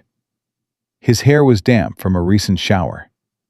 He looked exhausted and nervous, and genuinely glad to see her. "Miss Langford, thank you for coming. Please come in." Victoria stepped into their apartment and was immediately struck by how small it was. But it was also warm, lived in, full of small details that spoke of actual life. Lily's drawings covering one wall, books stacked on every surface, photographs showing Ethan and Emma and baby Lily in happier times. This was a home. Victoria's penthouse was real estate. The difference was painfully obvious. "I brought cake." She held up the bakery box. "I hope that's okay." Lily's eyes went wide. "Can I see?" Victoria knelt down and opened the box. Lily gasped with unfiltered delight. "It's a castle, with flowers. Daddy, look, it's a whole castle." Ethan crouched beside his daughter. Victoria saw his expression shift as he processed what she'd brought. An elaborate, expensive cake for a simple dinner. "Miss Langford, that's too much." "It's just cake," even though they both knew it wasn't just cake. It was an overture, an apology, a gesture that acknowledged she had resources and wanted to share them in ways that didn't feel like charity. "Can we eat it now?" Lily asked. "Please?" "After dinner, baby girl. Miss Langford came for dinner." The dinner itself was simple. Spaghetti with meat sauce, garlic bread, salad. Ethan had clearly put effort into the presentation. Cloth napkins that didn't quite match. A small vase with grocery store flowers. Victoria sat in a chair that wobbled slightly, and ate food that probably cost less than $10 total to prepare, and felt more genuine hospitality than she'd experienced at 1,000 business dinners. Lily talked nonstop, a stream of consciousness narrative about school and friends, and a book about dragons that she loved and wanted Victoria to know about. Ethan interjected occasionally with gentle corrections or context, but mostly he let his daughter lead the conversation while watching Victoria with an expression she couldn't quite read. "You're really pretty," Lily announced halfway through dinner. "Are you married?" "Lily," Ethan said quietly. "That's personal." "It's okay," Victoria smiled. "No, Lily, I'm not married." "Why not? You're so pretty, and you're nice, and you have a fancy car. Boys should want to marry you." Marriage is complicated. Sometimes people focus on work instead. "My daddy works all the time," Lily said seriously. "But Mrs. Chen says he should find someone nice, because everybody needs somebody to love. She says love is like food. You need it to be healthy." Ethan looked like he wanted the floor to swallow him. Mrs. Chen has opinions about everything. Lily, eat your spaghetti. "But it's true, Daddy. You said Mommy made you happy, and now you're sad sometimes. I see you being sad when you think I'm sleeping." The statement hung in the air. Ethan's jaw tightened. He set his fork down carefully. "I'm okay, baby girl. I promise." "Mrs. Chen says it's okay to be sad, But it's also okay to be happy again." Lily turned her serious gaze to Victoria. "Do you get sad sometimes?" "Yes," Victoria admitted. "I do." "What makes you sad?" Victoria thought about her father's philosophy, about her empty penthouse, about 3 decades of believing that success and isolation were synonymous. Being alone, I think, not having people who really know me. That is sad. Lily reached across the table and patted Victoria's hand with the unself-conscious compassion of childhood. "But now you have us. We can be your friends, right, Daddy?" Ethan met Victoria's eyes across the table. Something passed between them. Acknowledgement, perhaps, of the absurdity and profound truth of his daughter's declaration. "Right," he said quietly. "If Miss Langford wants friends like us." "I do," Victoria said, and meant it more than she'd meant anything in recent memory. After dinner, they had the castle cake. Lily insisted on cutting it herself, with Ethan's careful supervision. They ate slices on mismatched plates, while Lily explained in elaborate detail the social hierarchy of her first-grade class. At 8:15, Lily's energy finally crashed. She was mid-sentence about playground equipment when a yawn overtook her. "Bedtime, baby girl." "But the princess lady is here. I want to stay up." "The princess lady will still be here for a few more minutes. Say goodnight." Lily came around the table and hugged Victoria with the fierce intensity of childhood affection. "Thank you for the castle cake and for saving us in the snowstorm. You're my favorite princess." Victoria's throat tightened. "You're my favorite Lily." After Ethan carried his daughter to her bedroom, Victoria stood in their small living room, looking at the drawings on the walls, the photographs of Emma, who'd never know her daughter would grow up calling strange women princesses. She heard Ethan's voice through the thin wall, reading a bedtime story with a kind of patient attention that suggested this was sacred ritual. When he emerged 15 minutes later, closing Lily's door carefully behind him, his expression had shifted into something more vulnerable. "I'm sorry about the interrogation," he said. "Lily has no filter, and she's been concerned about me. 6-year-olds shouldn't have to worry about their parents' emotional states. But here we are." "She loves you. That's not something to apologize for." "No, but asking my boss about her relationship status at dinner probably crosses several professional boundaries." Ethan ran a hand through his hair. "Would you like coffee? I can make some. Or we can just call it a night if you need to get back to your actual life." "Coffee would be nice." They moved to the small kitchen while Ethan prepared coffee in a machine that looked older than Victoria's career. Can I ask you something? Victoria said. Of course. That night, when I told you that you were fired, you asked me not to tell Lily. Why was that your first concern? Not your bills, not your future, but whether your daughter would know. Ethan poured coffee into 2 mugs that didn't match. Because Lily has already lost so much. Her mother, her old house, half her toys because we downsized, birthday parties we can't afford, school trips I have to decline. She's 6 years old, and she's already learned that life takes things away. He stopped, swallowed. I couldn't bear the idea of her also learning that her father was failing her, that I couldn't keep us stable, that we might lose our home because I lost my job. She worries about me already, way more than a child should. I wanted to spare her that fear for as long as possible. You're not failing her, Ethan. I'm barely succeeding. Every month is this calculation. Rent, utilities, food, her medication, maybe something left over for an emergency that will inevitably happen. I work 20-hour days, and we still live paycheck to paycheck. She deserves better than this. She has a father who loves her completely. That's better than most children get. Ethan smiled, but it didn't reach his eyes. You say that like love pays rent. Love kept you standing when I told you that you were fired. Love made you ask me to protect her from knowledge of a crisis. Love is why you're working yourself to exhaustion. Victoria set her coffee down. That's not nothing, Ethan. That's everything. He looked at her then, really looked. And Victoria felt seen in a way that was simultaneously terrifying and necessary. Why are you here, Miss Langford?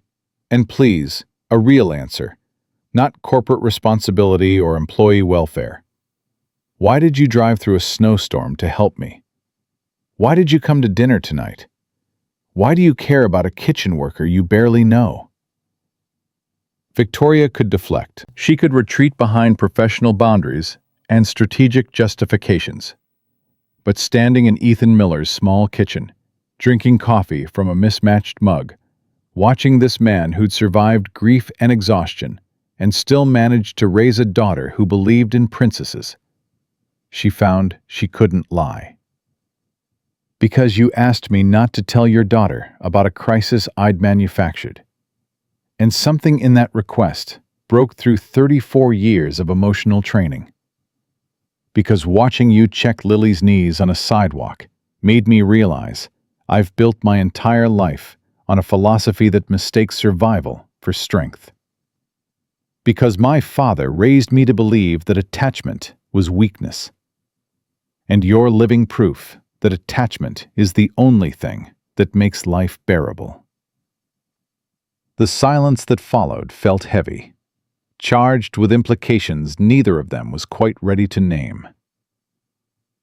I'm not a project, Ethan said quietly. I'm not some noble poor person whose dignity will teach you life lessons. I'm just a man trying to raise his daughter and not drown in the process. I know that. Do you? Because from where I'm standing, you are a billionaire CEO who's suddenly paying attention to one of thousands of employees. That's not normal. That suggests either I'm a charity case or you're having some kind of crisis that I'm inadvertently facilitating. Maybe both. Victoria's honesty surprised her. Maybe I am having a crisis. Maybe I'm realizing that everything I thought I wanted, the empire, the power, the success, has left me completely alone. Maybe you and Lily represent something I didn't know I was missing. Connection, Ethan said. Yes. That's not fair to us. We're not responsible for fixing your loneliness. I know that too. Victoria met his eyes. But maybe we could just be friends. Real friends. Not boss and employee. Not rich and poor. Just two people who've both survived difficult things and maybe understand each other in ways that other people don't.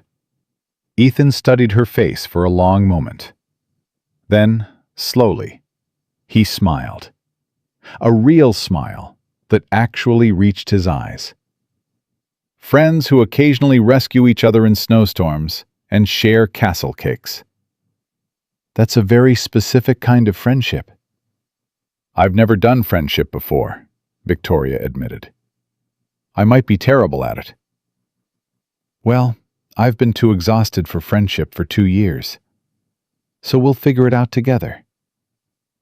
They finished their coffee standing in his small kitchen, talking about nothing and everything. Lily's school, Ethan's physical therapy progress, Victoria's board meetings, the absurdity of Manhattan real estate versus Queens rent. Normal conversation, the kind Victoria rarely had, unencumbered by strategy or agenda. At 10:30, Victoria checked her watch. I should go. You have an early shift tomorrow. Thank you for coming. Really. Lily will talk about this for weeks. Victoria gathered her coat and purse. Ethan walked her to the door. They stood in the small hallway, suddenly awkward, the evening shifting into something more significant than either had planned. Ethan, Victoria paused. I meant what I said about friendship. If you need anything, childcare emergencies, someone to talk to, I'm here. That's dangerous, Ethan said quietly, counting on people. I know, but maybe it's also necessary. She left before either of them could say anything else that might complicate the fragile thing they'd just constructed. The drive back to Manhattan felt longer than usual, the city's lights less impressive, her penthouse more obviously empty when she finally walked through the door. Victoria stood at her window, looking down at the same and different city. But something had fundamentally changed. She'd sat at a wobbling table in a small apartment and felt more at home than she'd ever felt in 6,000 square feet of designer perfection. She'd been called a princess by a 6-year-old who believed in the kind of goodness Victoria had trained herself out of believing existed. She'd been seen by a man who had every reason to keep her at professional distance and had instead offered the possibility of actual friendship. Her phone buzzed, a text from Ethan's number. Lily says I have to tell you that you're welcome to come back any time. She's already planning your next visit. Also, thank you for everything, for seeing us. That means more than you probably realize.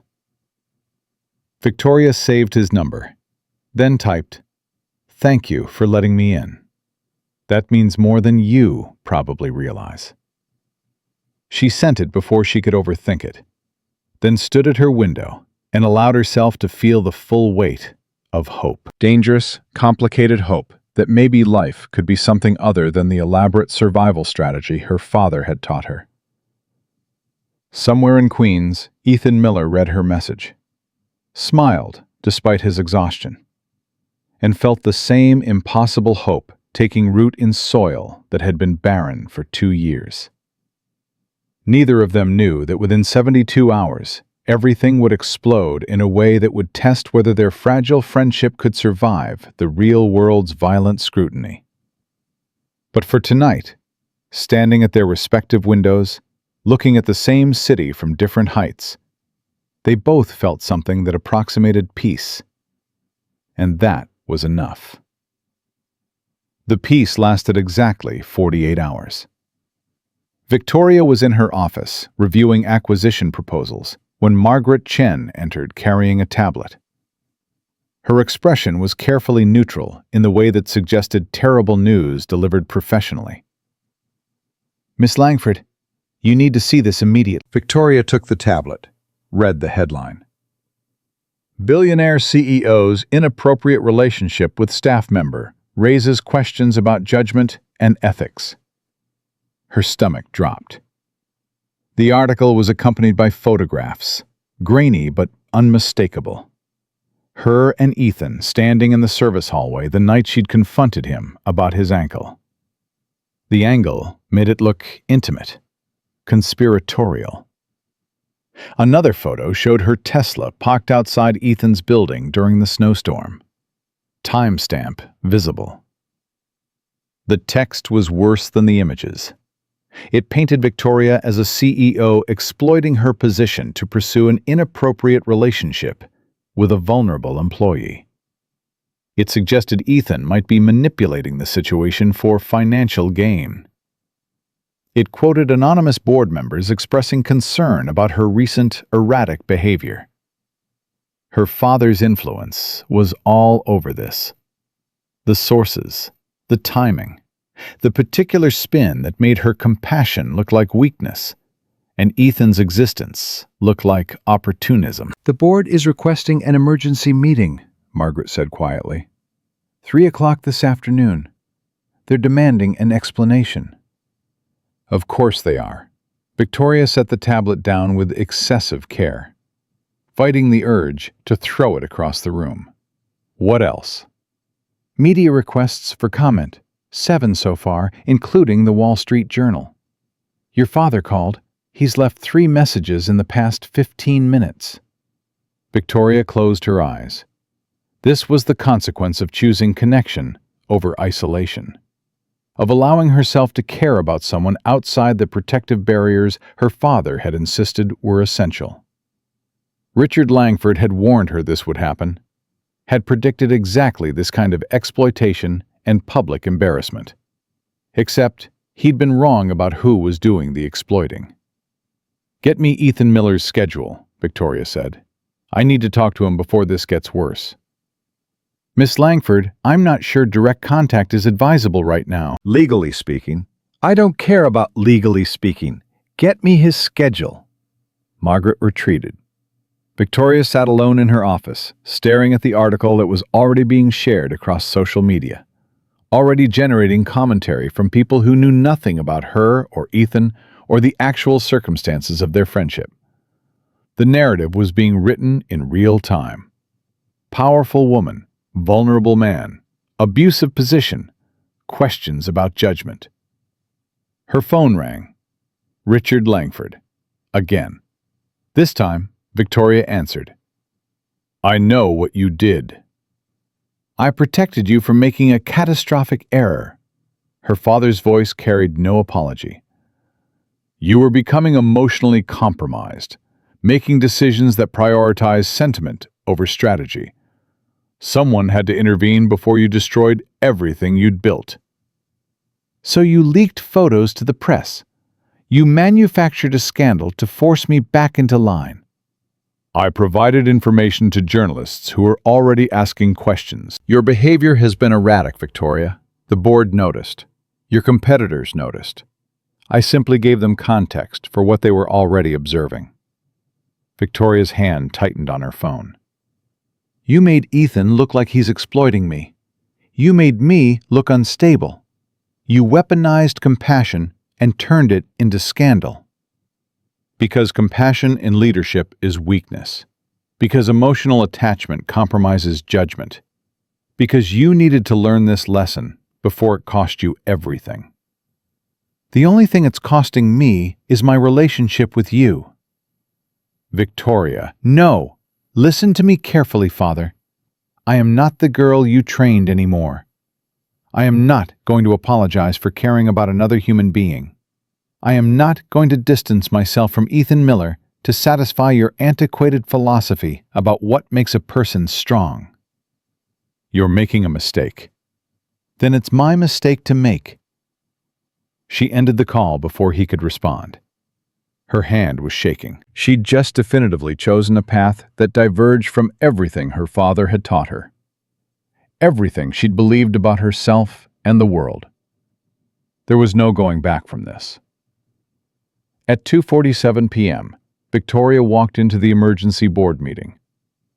12 board members sat around the conference table with varying degrees of concern and judgment on their faces. Her father sat at the far end, his presence unofficial but clearly influential. "Let's address this directly," Victoria said before anyone else could speak. "You've all seen the article. You have questions about my judgment, my relationship with an employee, my fitness to lead this company. So let me provide clarity. She pulled up her own presentation on the conference room screen. 6 months ago, I conducted the psychological experiment on Ethan Miller, telling him he was fired to observe his response under stress. That experiment was unethical, and I've since apologized for it.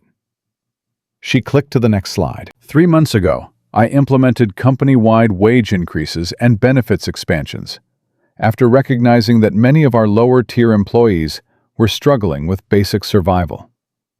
Mr. Miller was one of many who benefited from those changes. Another slide. 2 weeks ago, I discovered Mr. Miller was working through a significant injury because he couldn't afford medical care. I sent him to our corporate clinic, the same clinic available to all employees, and ensured he received appropriate treatment. 1 week ago, during a snowstorm, Mr. Miller's childcare arrangements collapsed. I drove him to pick up his 6-year-old daughter because it was the right thing to do. That's an inappropriate level of personal involvement with a subordinate employee, one board member interrupted. It creates the appearance of favoritism and potential exploitation. Does it?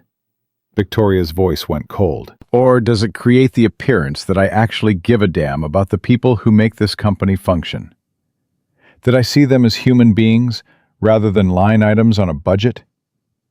Your father warned us this would happen, another board member said.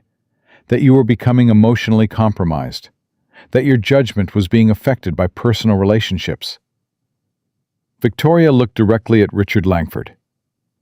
My father has spent his entire life believing that emotional distance equals strength. That caring about people makes you vulnerable. That attachment is weakness. And he raised me to believe the same thing. She paused.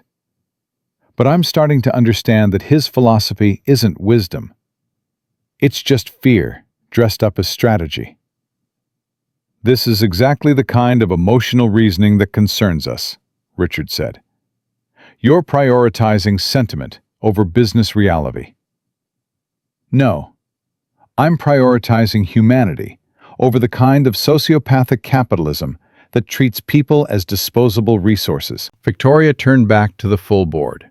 Ethan Miller is a widower raising a 6-year-old daughter alone while working exhausting shifts and barely surviving. When his childcare collapsed, I helped him.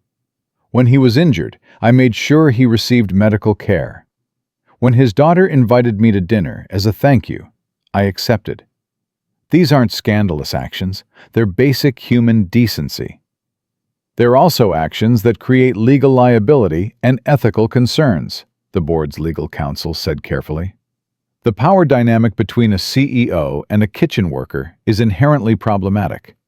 Any relationship, even friendship, can be construed as coercive or exploitative. Then perhaps we need to examine why that power dynamic exists in the first place. Victoria's voice strengthened. Why does a man working full-time for this company barely earn enough to survive? Why do we consider it normal that he had to choose between treating an injury and paying rent?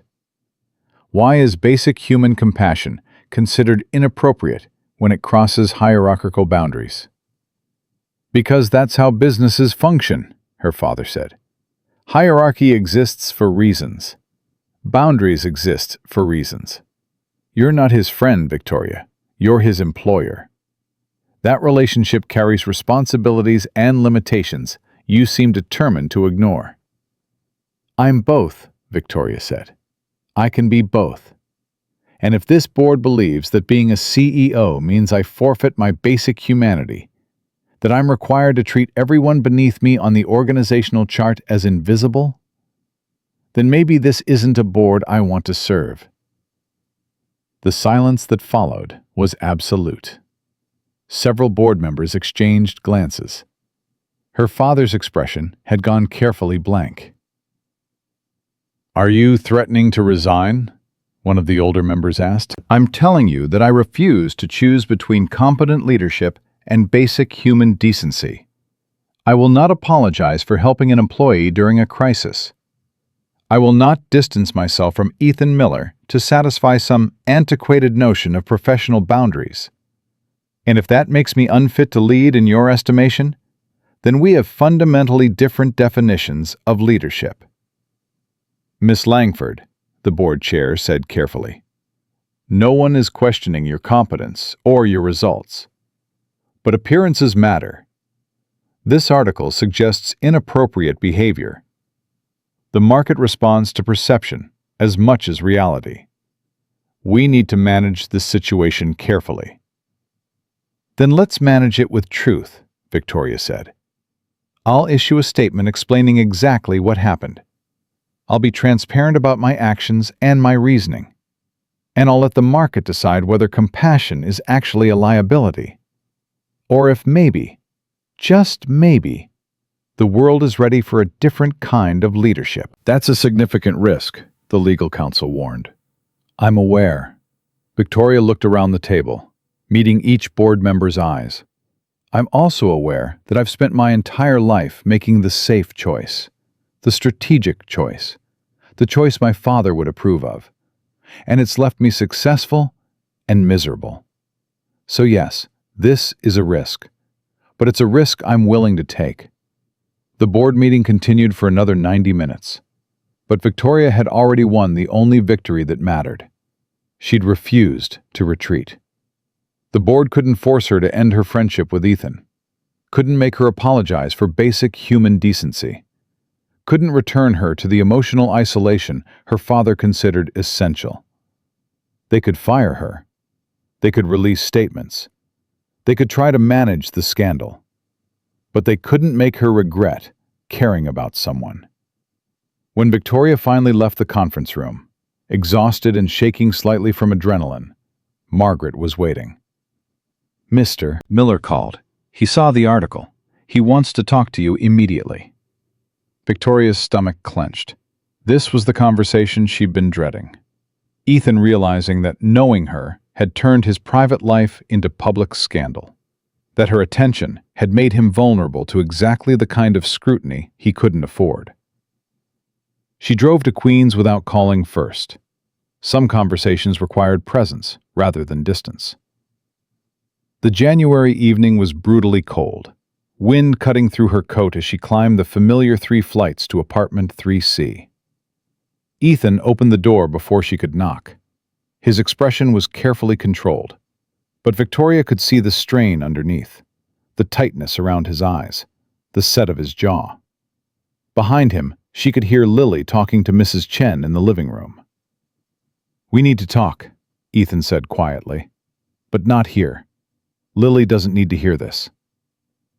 They went to the roof, a communal space Victoria hadn't known existed, empty except for a few snow-covered chairs and a view of Queens stretching toward the Manhattan skyline. Ethan closed the door behind them, and Victoria saw something in his expression that made her chest tighten. Hurt, mixed with resignation. "I saw the article," he said. "Actually, that's not accurate. One of my coworkers showed it to me during my shift, asking if I was sleeping with the boss for preferential treatment."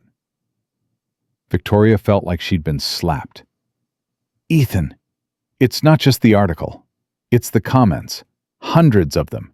People I've never met making assumptions about my character, my motivations, whether I'm manipulating you or you're exploiting me." His voice cracked slightly. "Someone found Emma's obituary and posted it, suggesting I'm using my tragic backstory to gain sympathy and financial advantage. I'm so sorry. They're talking about my dead wife like she's a plot device in some scandal." The words hit Victoria like physical blows. "Marcus pulled me aside after my shift," Ethan continued. "He said HR is investigating potential policy violations. They're reviewing all our interactions, all the times you've helped me, trying to determine if there's been inappropriate favoritism, or if I violated ethics guidelines by accepting assistance from a superior." "I'll fix this," Victoria said. "I'll issue a statement. I'll explain." "That's not the point," Ethan's voice rose. Then he checked himself, glancing back at the door to make sure Lily couldn't hear. Victoria, I didn't ask for any of this. I didn't ask you to notice me, to care about me, to drive through snowstorms or invite me to be your friend. I was surviving. That's all I've been doing for 2 years. Surviving. And it wasn't good, but it was stable. It was private. Now my life is public scandal, and everyone is questioning my integrity. I know. I know I did this to you. Victoria felt tears threatening, which was absurd. She never cried. Had trained herself out of that weakness decades ago. I should have thought about the consequences. I should have maintained professional distance like my father always told me to. I was selfish. Were you? Ethan's expression shifted. Or were you just being human? Because that's what this really is, isn't it? The world punishing us for having the audacity to care about each other across boundaries that aren't supposed to be crossed? I don't know. Victoria wrapped her arms around herself against the cold. All I know is that I saw you struggling, and I couldn't ignore it. That I watched you put your daughter first, and something in me broke open. That having dinner in your apartment felt more real than anything I've experienced in years. And now that honesty is being weaponized against both of us. They stood in silence for a long moment, their breath visible in the cold air. The city lights stretching before them like promises no one intended to keep. The board wants me to end this, Victoria said finally. Our friendship, whatever this is. They want me to issue a statement distancing myself from you, to prove I understand professional boundaries. What did you tell them? I told them no. Ethan looked at her sharply. Victoria, you can't sacrifice your career for what? For friendship? For basic human decency? For refusing to treat you like you're disposable? Victoria's voice strengthened. My father built his entire philosophy on the idea that caring is weakness, that attachment is vulnerability, that surviving alone is strength. But watching you survive with Lily, watching you choose connection even when it's terrifying, that's real strength. That's what I want. Not the empire, not the power, not the success that leaves me standing alone in an empty penthouse, wondering if any of it actually matters. You're romanticizing this, Ethan said quietly. I'm not some noble poor person whose dignity will redeem you. I'm exhausted. I'm in debt. I'm barely keeping my daughter fed and safe. That's not inspiring. It's just reality. I know. But you're also brave in ways I never learned to be. You let yourself love Lily completely, even knowing you could lose her. You asked me for help during the snowstorm, even though asking probably terrified you. You invited me to dinner, even though that meant being vulnerable in front of someone who has power over your employment. Victoria stepped closer. That's not nothing, Ethan. That's everything. Ethan's eyes were bright with what might have been tears. I don't know how to do this. I don't know how to be your friend while also being your employee. I don't know how to navigate a world that's analyzing every interaction we have, looking for scandal or exploitation. Then we figure it out together. We set boundaries where we need them. We're transparent about our friendship. We accept that some people will never believe that connection across power dynamics can be genuine. But we don't let fear make our choices for us. That's easy for you to say. You're the CEO. The worst that happens to you is bad press. The worst that happens to me is losing my job, losing my apartment, losing Lily's stability. The observation landed like a physical blow. Ethan was right. Their risk wasn't equivalent. Victoria could survive scandal. Ethan couldn't survive unemployment. You're right, Victoria admitted. The power dynamic is real, and pretending it doesn't exist is naive. So here's what I'm proposing. She took a breath. I'm creating a new position, Director of Employee Experience and Workplace Culture. It's a senior position, reports directly to me. Substantial salary increase. And it involves evaluating and improving policies around employee welfare, benefits, and workplace dignity. Ethan stared at her. You're offering me a job? I'm offering you the opportunity to do what you're already doing, surviving impossible circumstances with grace, but with actual resources to help other people do the same. You know what it's like to work while injured because you can't afford to take time off. You know what it means to calculate medication against groceries. You know how it feels to be invisible in an organization that depends on your labor. That knowledge is valuable, Ethan. I want to hire it. That looks like exactly the kind of favoritism people are accusing you of. Or it looks like recognizing talent and lived experience that this company desperately needs. I'll post the position publicly. I'll interview other candidates. But I'm telling you now that you're the most qualified person for this role. And if you want it, it's yours. Ethan turned away, looking out at the city. This is insane. Probably.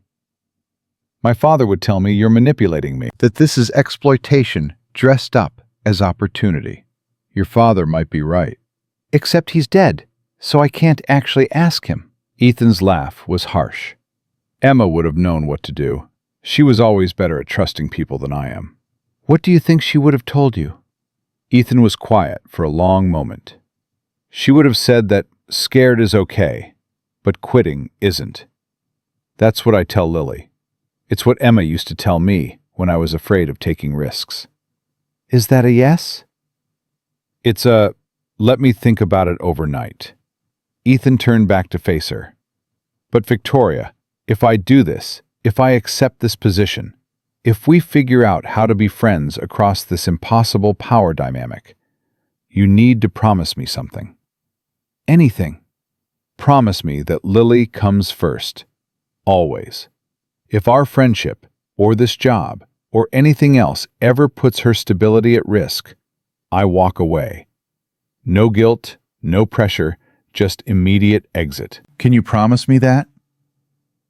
I promise, Victoria said without hesitation. Lily's well-being is non-negotiable. Ethan nodded slowly. Then I'll think about it. I'll call you tomorrow with my answer. They stood together in the cold for another moment. Then Ethan said quietly, For what it's worth, I'm glad you noticed me. Even with all this chaos. Even with the article and the scandal and everything else. I'm glad you saw me. No one's really seen me since Emma died. I forgot what that felt like. Victoria felt her throat tighten. I'm glad I noticed you too. You changed everything. Ethan went back inside to his daughter, and Victoria drove home through streets that felt different now. Still cold, still indifferent, but somehow less hostile. She'd stood on a roof in Queens and offered a man both friendship and opportunity. Not because it was strategic, not because it served her interests, but because it was right. Her father would be horrified. The board would be concerned. The media would analyze it endlessly. But Victoria had finally made a choice that felt authentic rather than calculated. The next morning, Ethan called at 8 a.m. I accept, he said, without preamble. The position. I accept. You're sure? No. But Emma used to say that being sure is overrated. That sometimes you just have to trust the person who sees you and hope they're seeing something real. I'm seeing something real, Victoria promised. Then let's do this. But Victoria, we do it right. Public posting, real interviews, transparent process. I don't want anyone to be able to claim I got this job because we're friends. Agreed. Victoria ended the call and allowed herself to feel something she hadn't felt in years. Hope. Dangerous, complicated hope that maybe life could be something other than the elaborate survival strategy her father had taught her. Somewhere in Queens, Ethan Miller set down his phone, looked at his daughter, eating breakfast at their small kitchen table, and felt the same impossible hope taking root. Scared was okay, but quitting wasn't. 3 weeks later, Metropolitan Business Daily ran a follow-up story. This one was different. It featured interviews with Meridian Capital employees across all levels, discussing the recent policy changes, the wage increases, the benefits expansions. Several people mentioned Ethan Miller by name, not as scandal or exploitation, but as someone who understood their struggles because he'd lived them. The article quoted Victoria extensively from the press conference she'd held. "I saw an employee in crisis, and I helped. That's not scandal, it's basic humanity. If the business world considers compassion inappropriate, then perhaps we need to reconsider what we value in leadership." The board had been furious. Her father had stopped speaking to her entirely. Several major shareholders had expressed concern, but employee retention had increased 17%. Productivity was up. And for the first time in Meridian Capital's history, staff surveys reported feeling valued rather than exploited. Victoria sat in her office reading the article when Margaret knocked. "Mr. Miller is here for his 9 o'clock. Send him in." Ethan entered wearing a suit that Victoria had insisted on buying him, over his strenuous objections, when he'd officially accepted the director position. He still moved with the careful efficiency of someone who'd learned that invisibility was survival. But something in his posture had shifted. His shoulders sat a little higher. His eyes held a little more light. "You've seen the article?" Victoria asked. "Marcus texted me at 6 a.m. He said, and I quote, 'You're famous now, but in a good way. Don't let it go to your head.'" Ethan smiled slightly. "He also said if I ever need a reference from my next job, he's got my back." "You're not going anywhere. You just started." "I know, but it's nice to have options." Ethan sat down across from her desk. "The employee survey results came in this morning. I wanted to review them with you before the board meeting." "Good news or bad news?" "Depends on your definition." Ethan pulled out a tablet. "Satisfaction scores are up across the board. The emergency childcare program has been used by 47 employees in the past month alone. The medical benefits expansion prevented at least 12 people from making the same choice I made, working through injuries they couldn't afford to treat." "That sounds like good news." "It is, but there's also feedback suggesting we need to go further. Mental health resources are inadequate. Career development for lower-tier positions is essentially non-existent. And there's a significant pay gap between departments that do similar work." Victoria leaned back in her chair. "What do you recommend?" "I want to expand the employee assistance program, not just crisis management, but proactive support.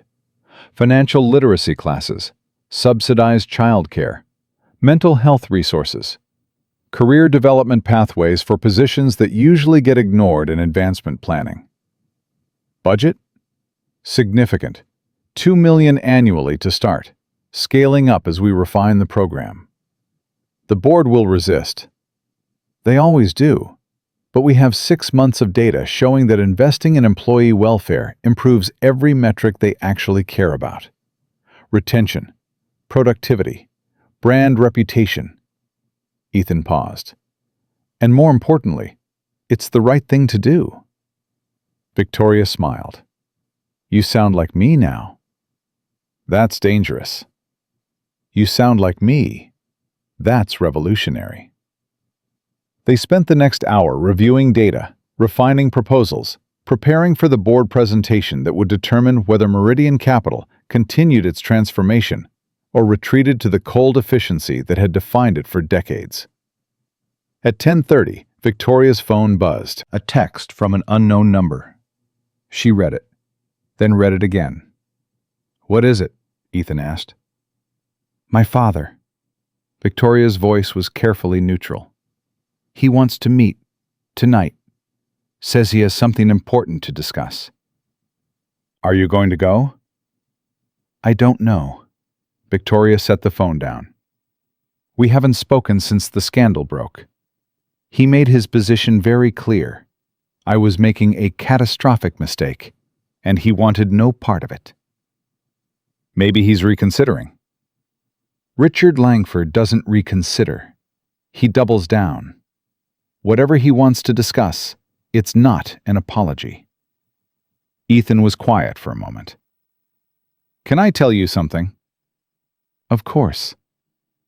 When Emma died, her parents blamed me. Not directly, they never said it out loud.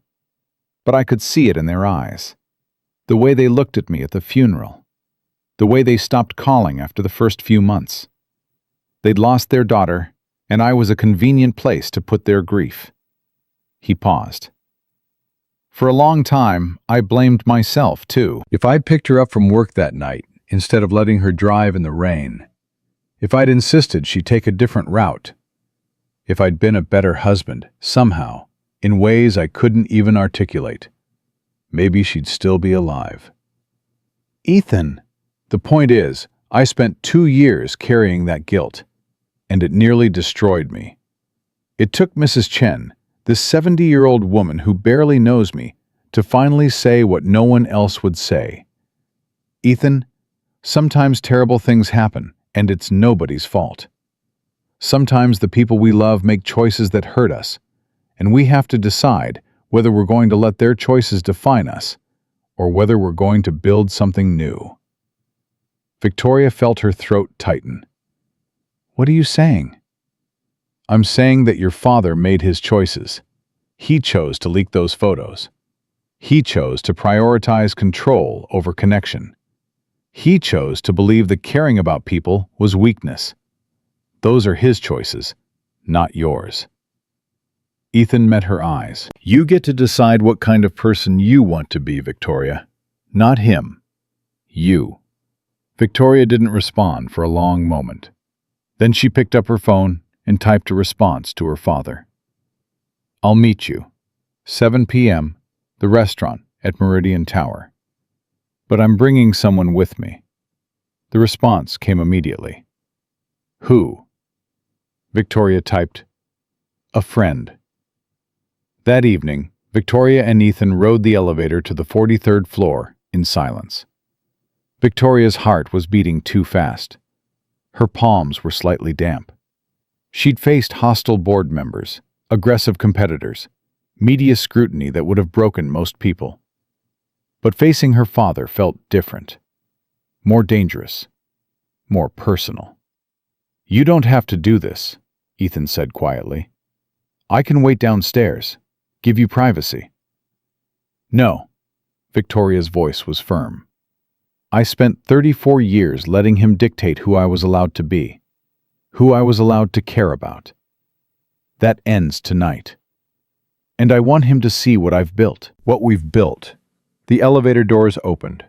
Richard Langford sat alone at table 8, the same alcove where Victoria had told Ethan he was fired 6 months ago. He looked older than she remembered, the lines around his eyes deeper. His posture still impeccable, but something in it seemed fragile in a way she'd never noticed before. He saw Ethan, and his expression hardened. Victoria, I asked to speak with you privately. And I chose to bring a friend. Victoria sat down across from her father. Ethan took the seat beside her. Whatever you have to say, you can say in front of Ethan. Richard's jaw tightened. This is the man you've chosen to destroy your reputation for? A kitchen worker with a dead wife and a mountain of debt? This is the man who taught me what strength actually looks like. Victoria's voice was steady. And you will treat him with respect, or this conversation is over. Father and daughter stared at each other across the table. The silence stretched. Finally, Richard spoke. I didn't come here to fight. Then why did you come? Because I'm dying. The words landed like physical blows. Victoria felt the blood drain from her face. What? Pancreatic cancer. Stage 4. The doctors give me 6 months. Maybe less. Richard's voice was clinical, detached, as though he were discussing quarterly projections rather than his own mortality. I found out 3 weeks ago. I've been trying to decide whether to tell you. 3 weeks? Victoria's voice cracked. You've known for 3 weeks and you didn't? I wasn't sure you'd want to know, given how we left things. How we left things? You leaked photos of me to the press. You tried to destroy my reputation. You called caring about another human being a catastrophic mistake. I know what I did.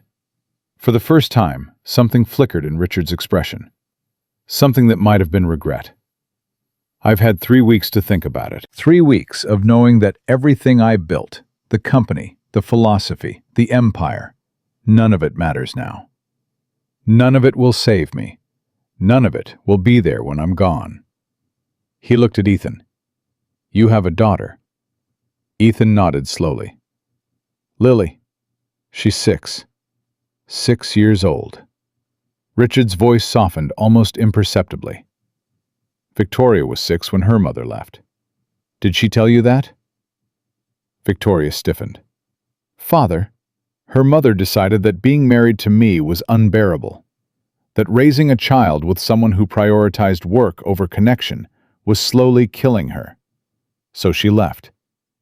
And I was so angry, so determined to prove that I didn't need anyone, that I raised Victoria to believe the same thing.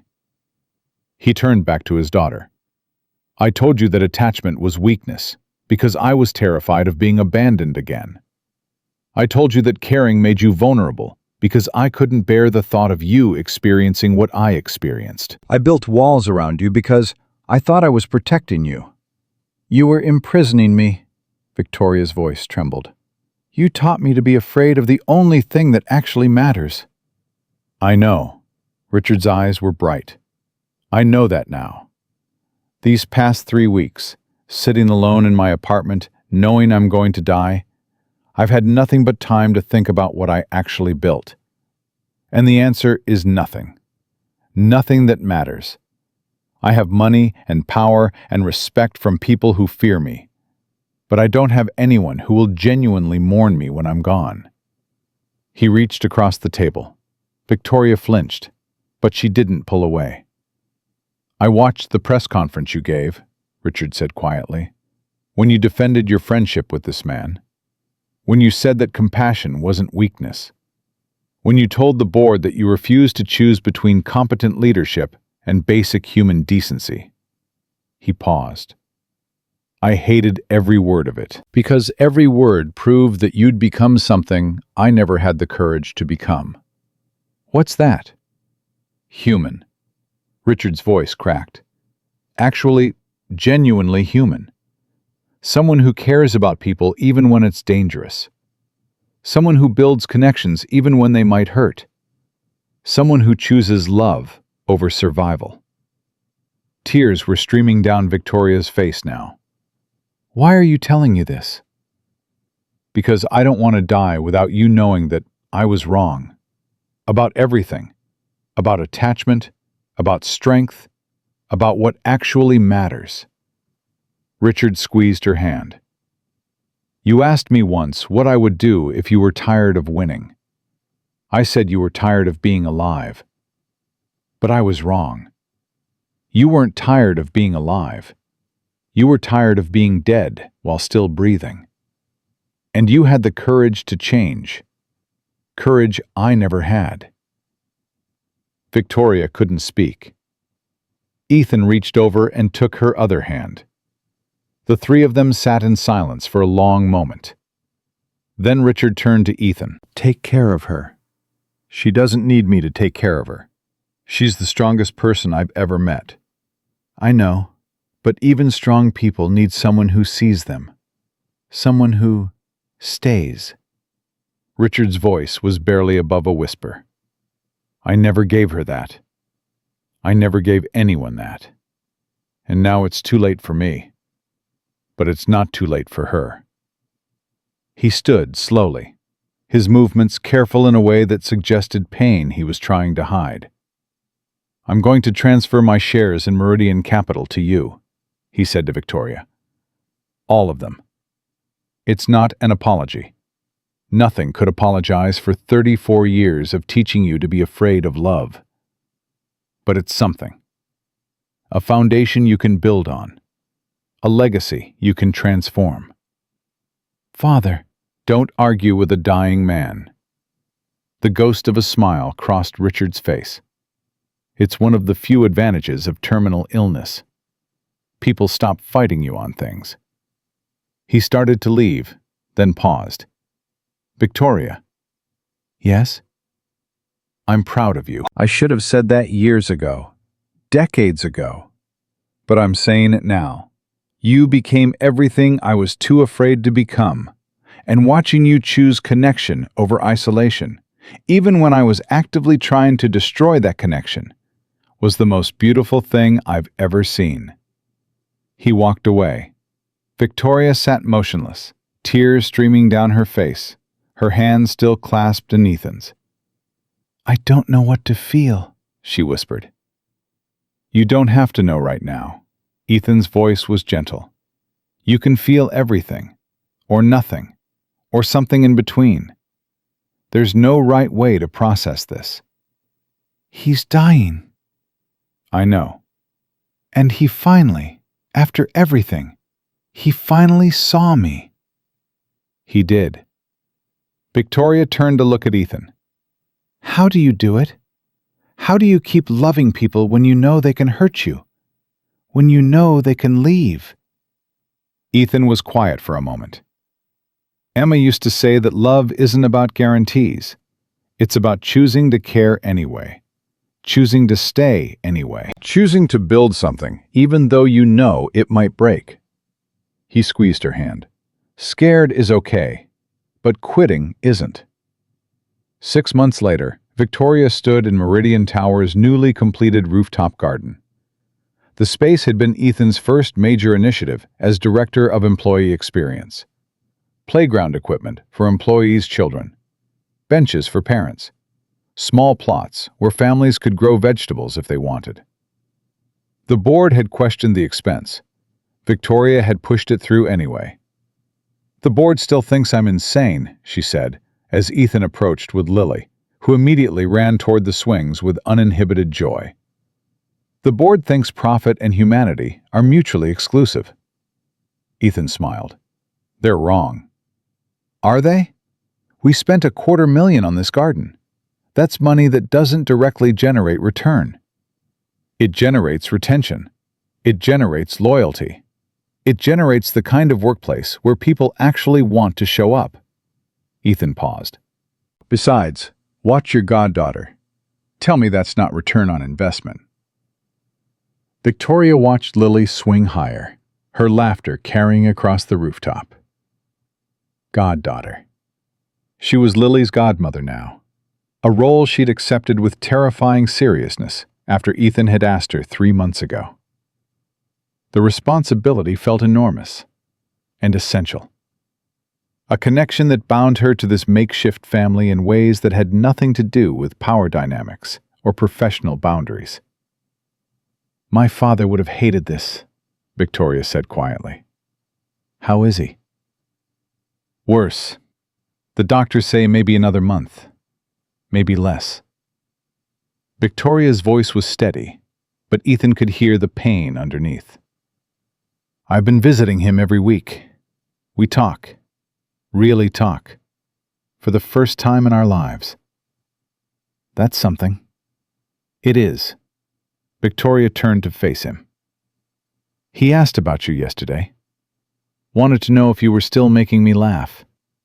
If Lily was still calling me a princess. What did you tell him? I told him yes, to both. Victoria smiled. He said good. He said that was good.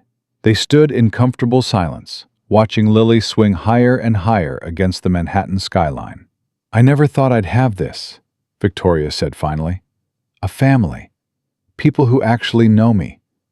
People who stay. Neither did I. Ethan's voice was soft. After Emma died, I thought that part of my life was over.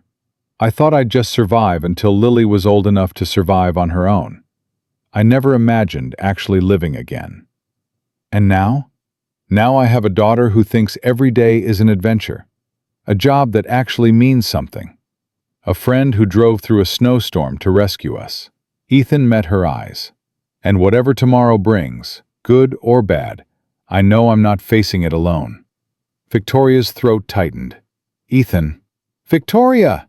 Lily's voice rang out across the rooftop. Come swing with me. Daddy says you still don't know how to play, so I'm going to teach you. Victoria glanced at Ethan, who had the grace to look slightly embarrassed. I may have said something like that. Come on! Lily jumped off the swing and ran toward them, grabbing Victoria's hand with 6-year-old determination. I'll teach you everything. First swinging, then monkey bars, then how to make the slide more fun by going down backwards.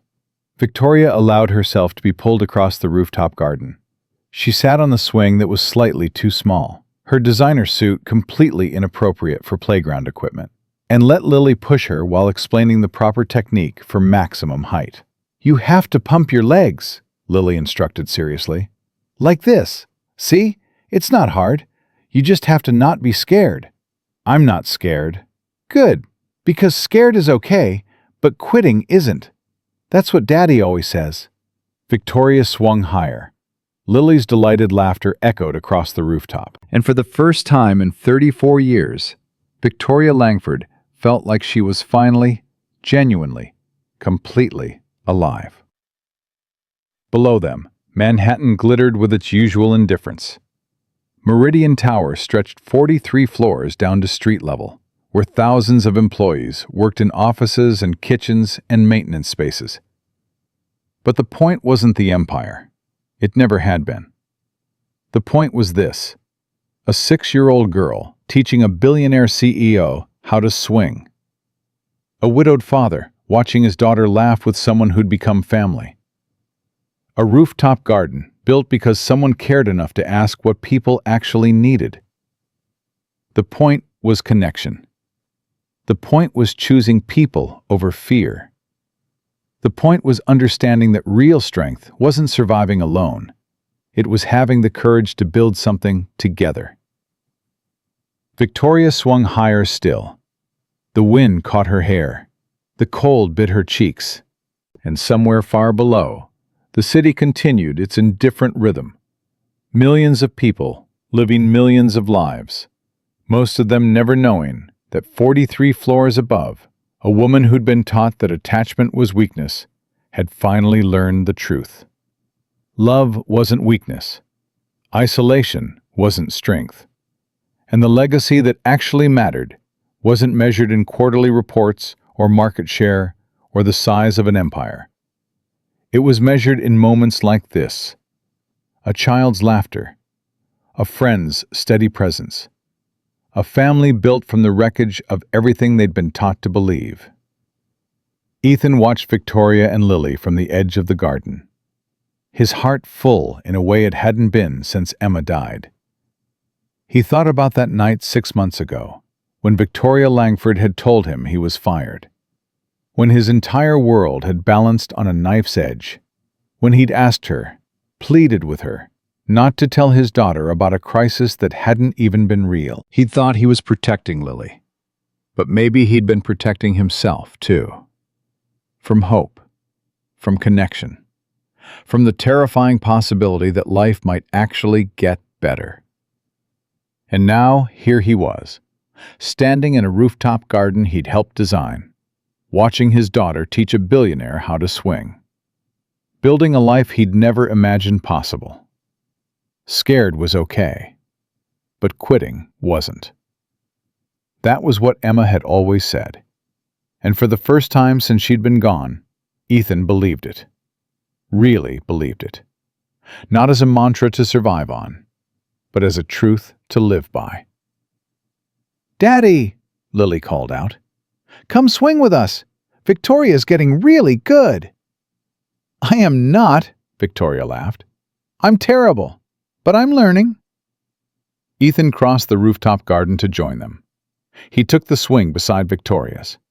Lily positioned herself between them, her small hands pushing first one, then the other, as though she could make them both fly if she just tried hard enough.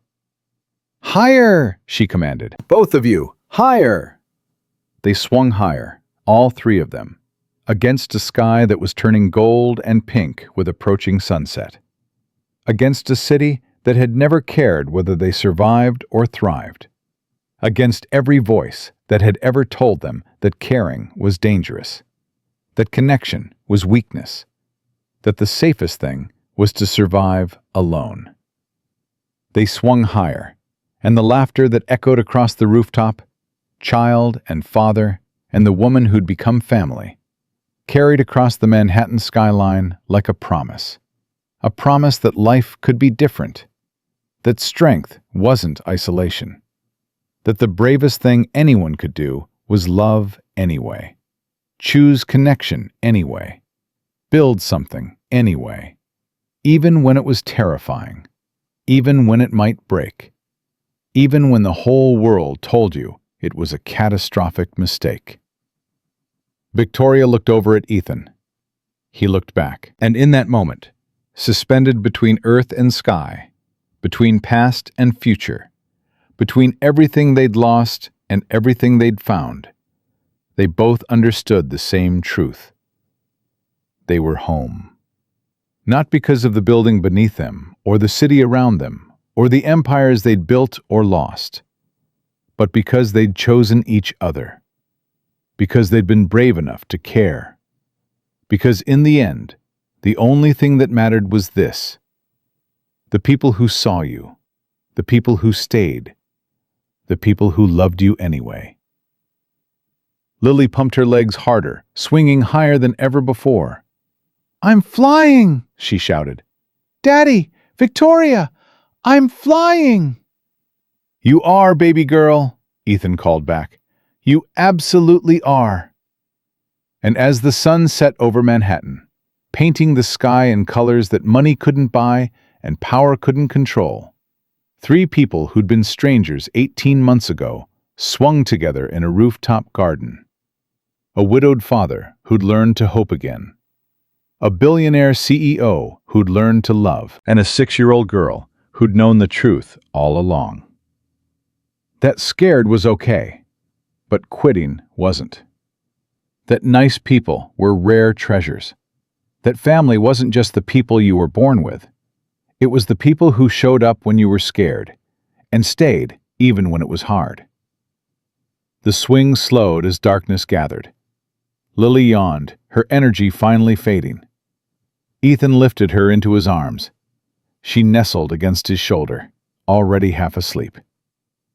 Victoria stood beside them. "Thank you," she said quietly. "For what?" "For letting me be part of this. For showing me what matters. For not giving up on me when I was still learning how to be human." Ethan smiled.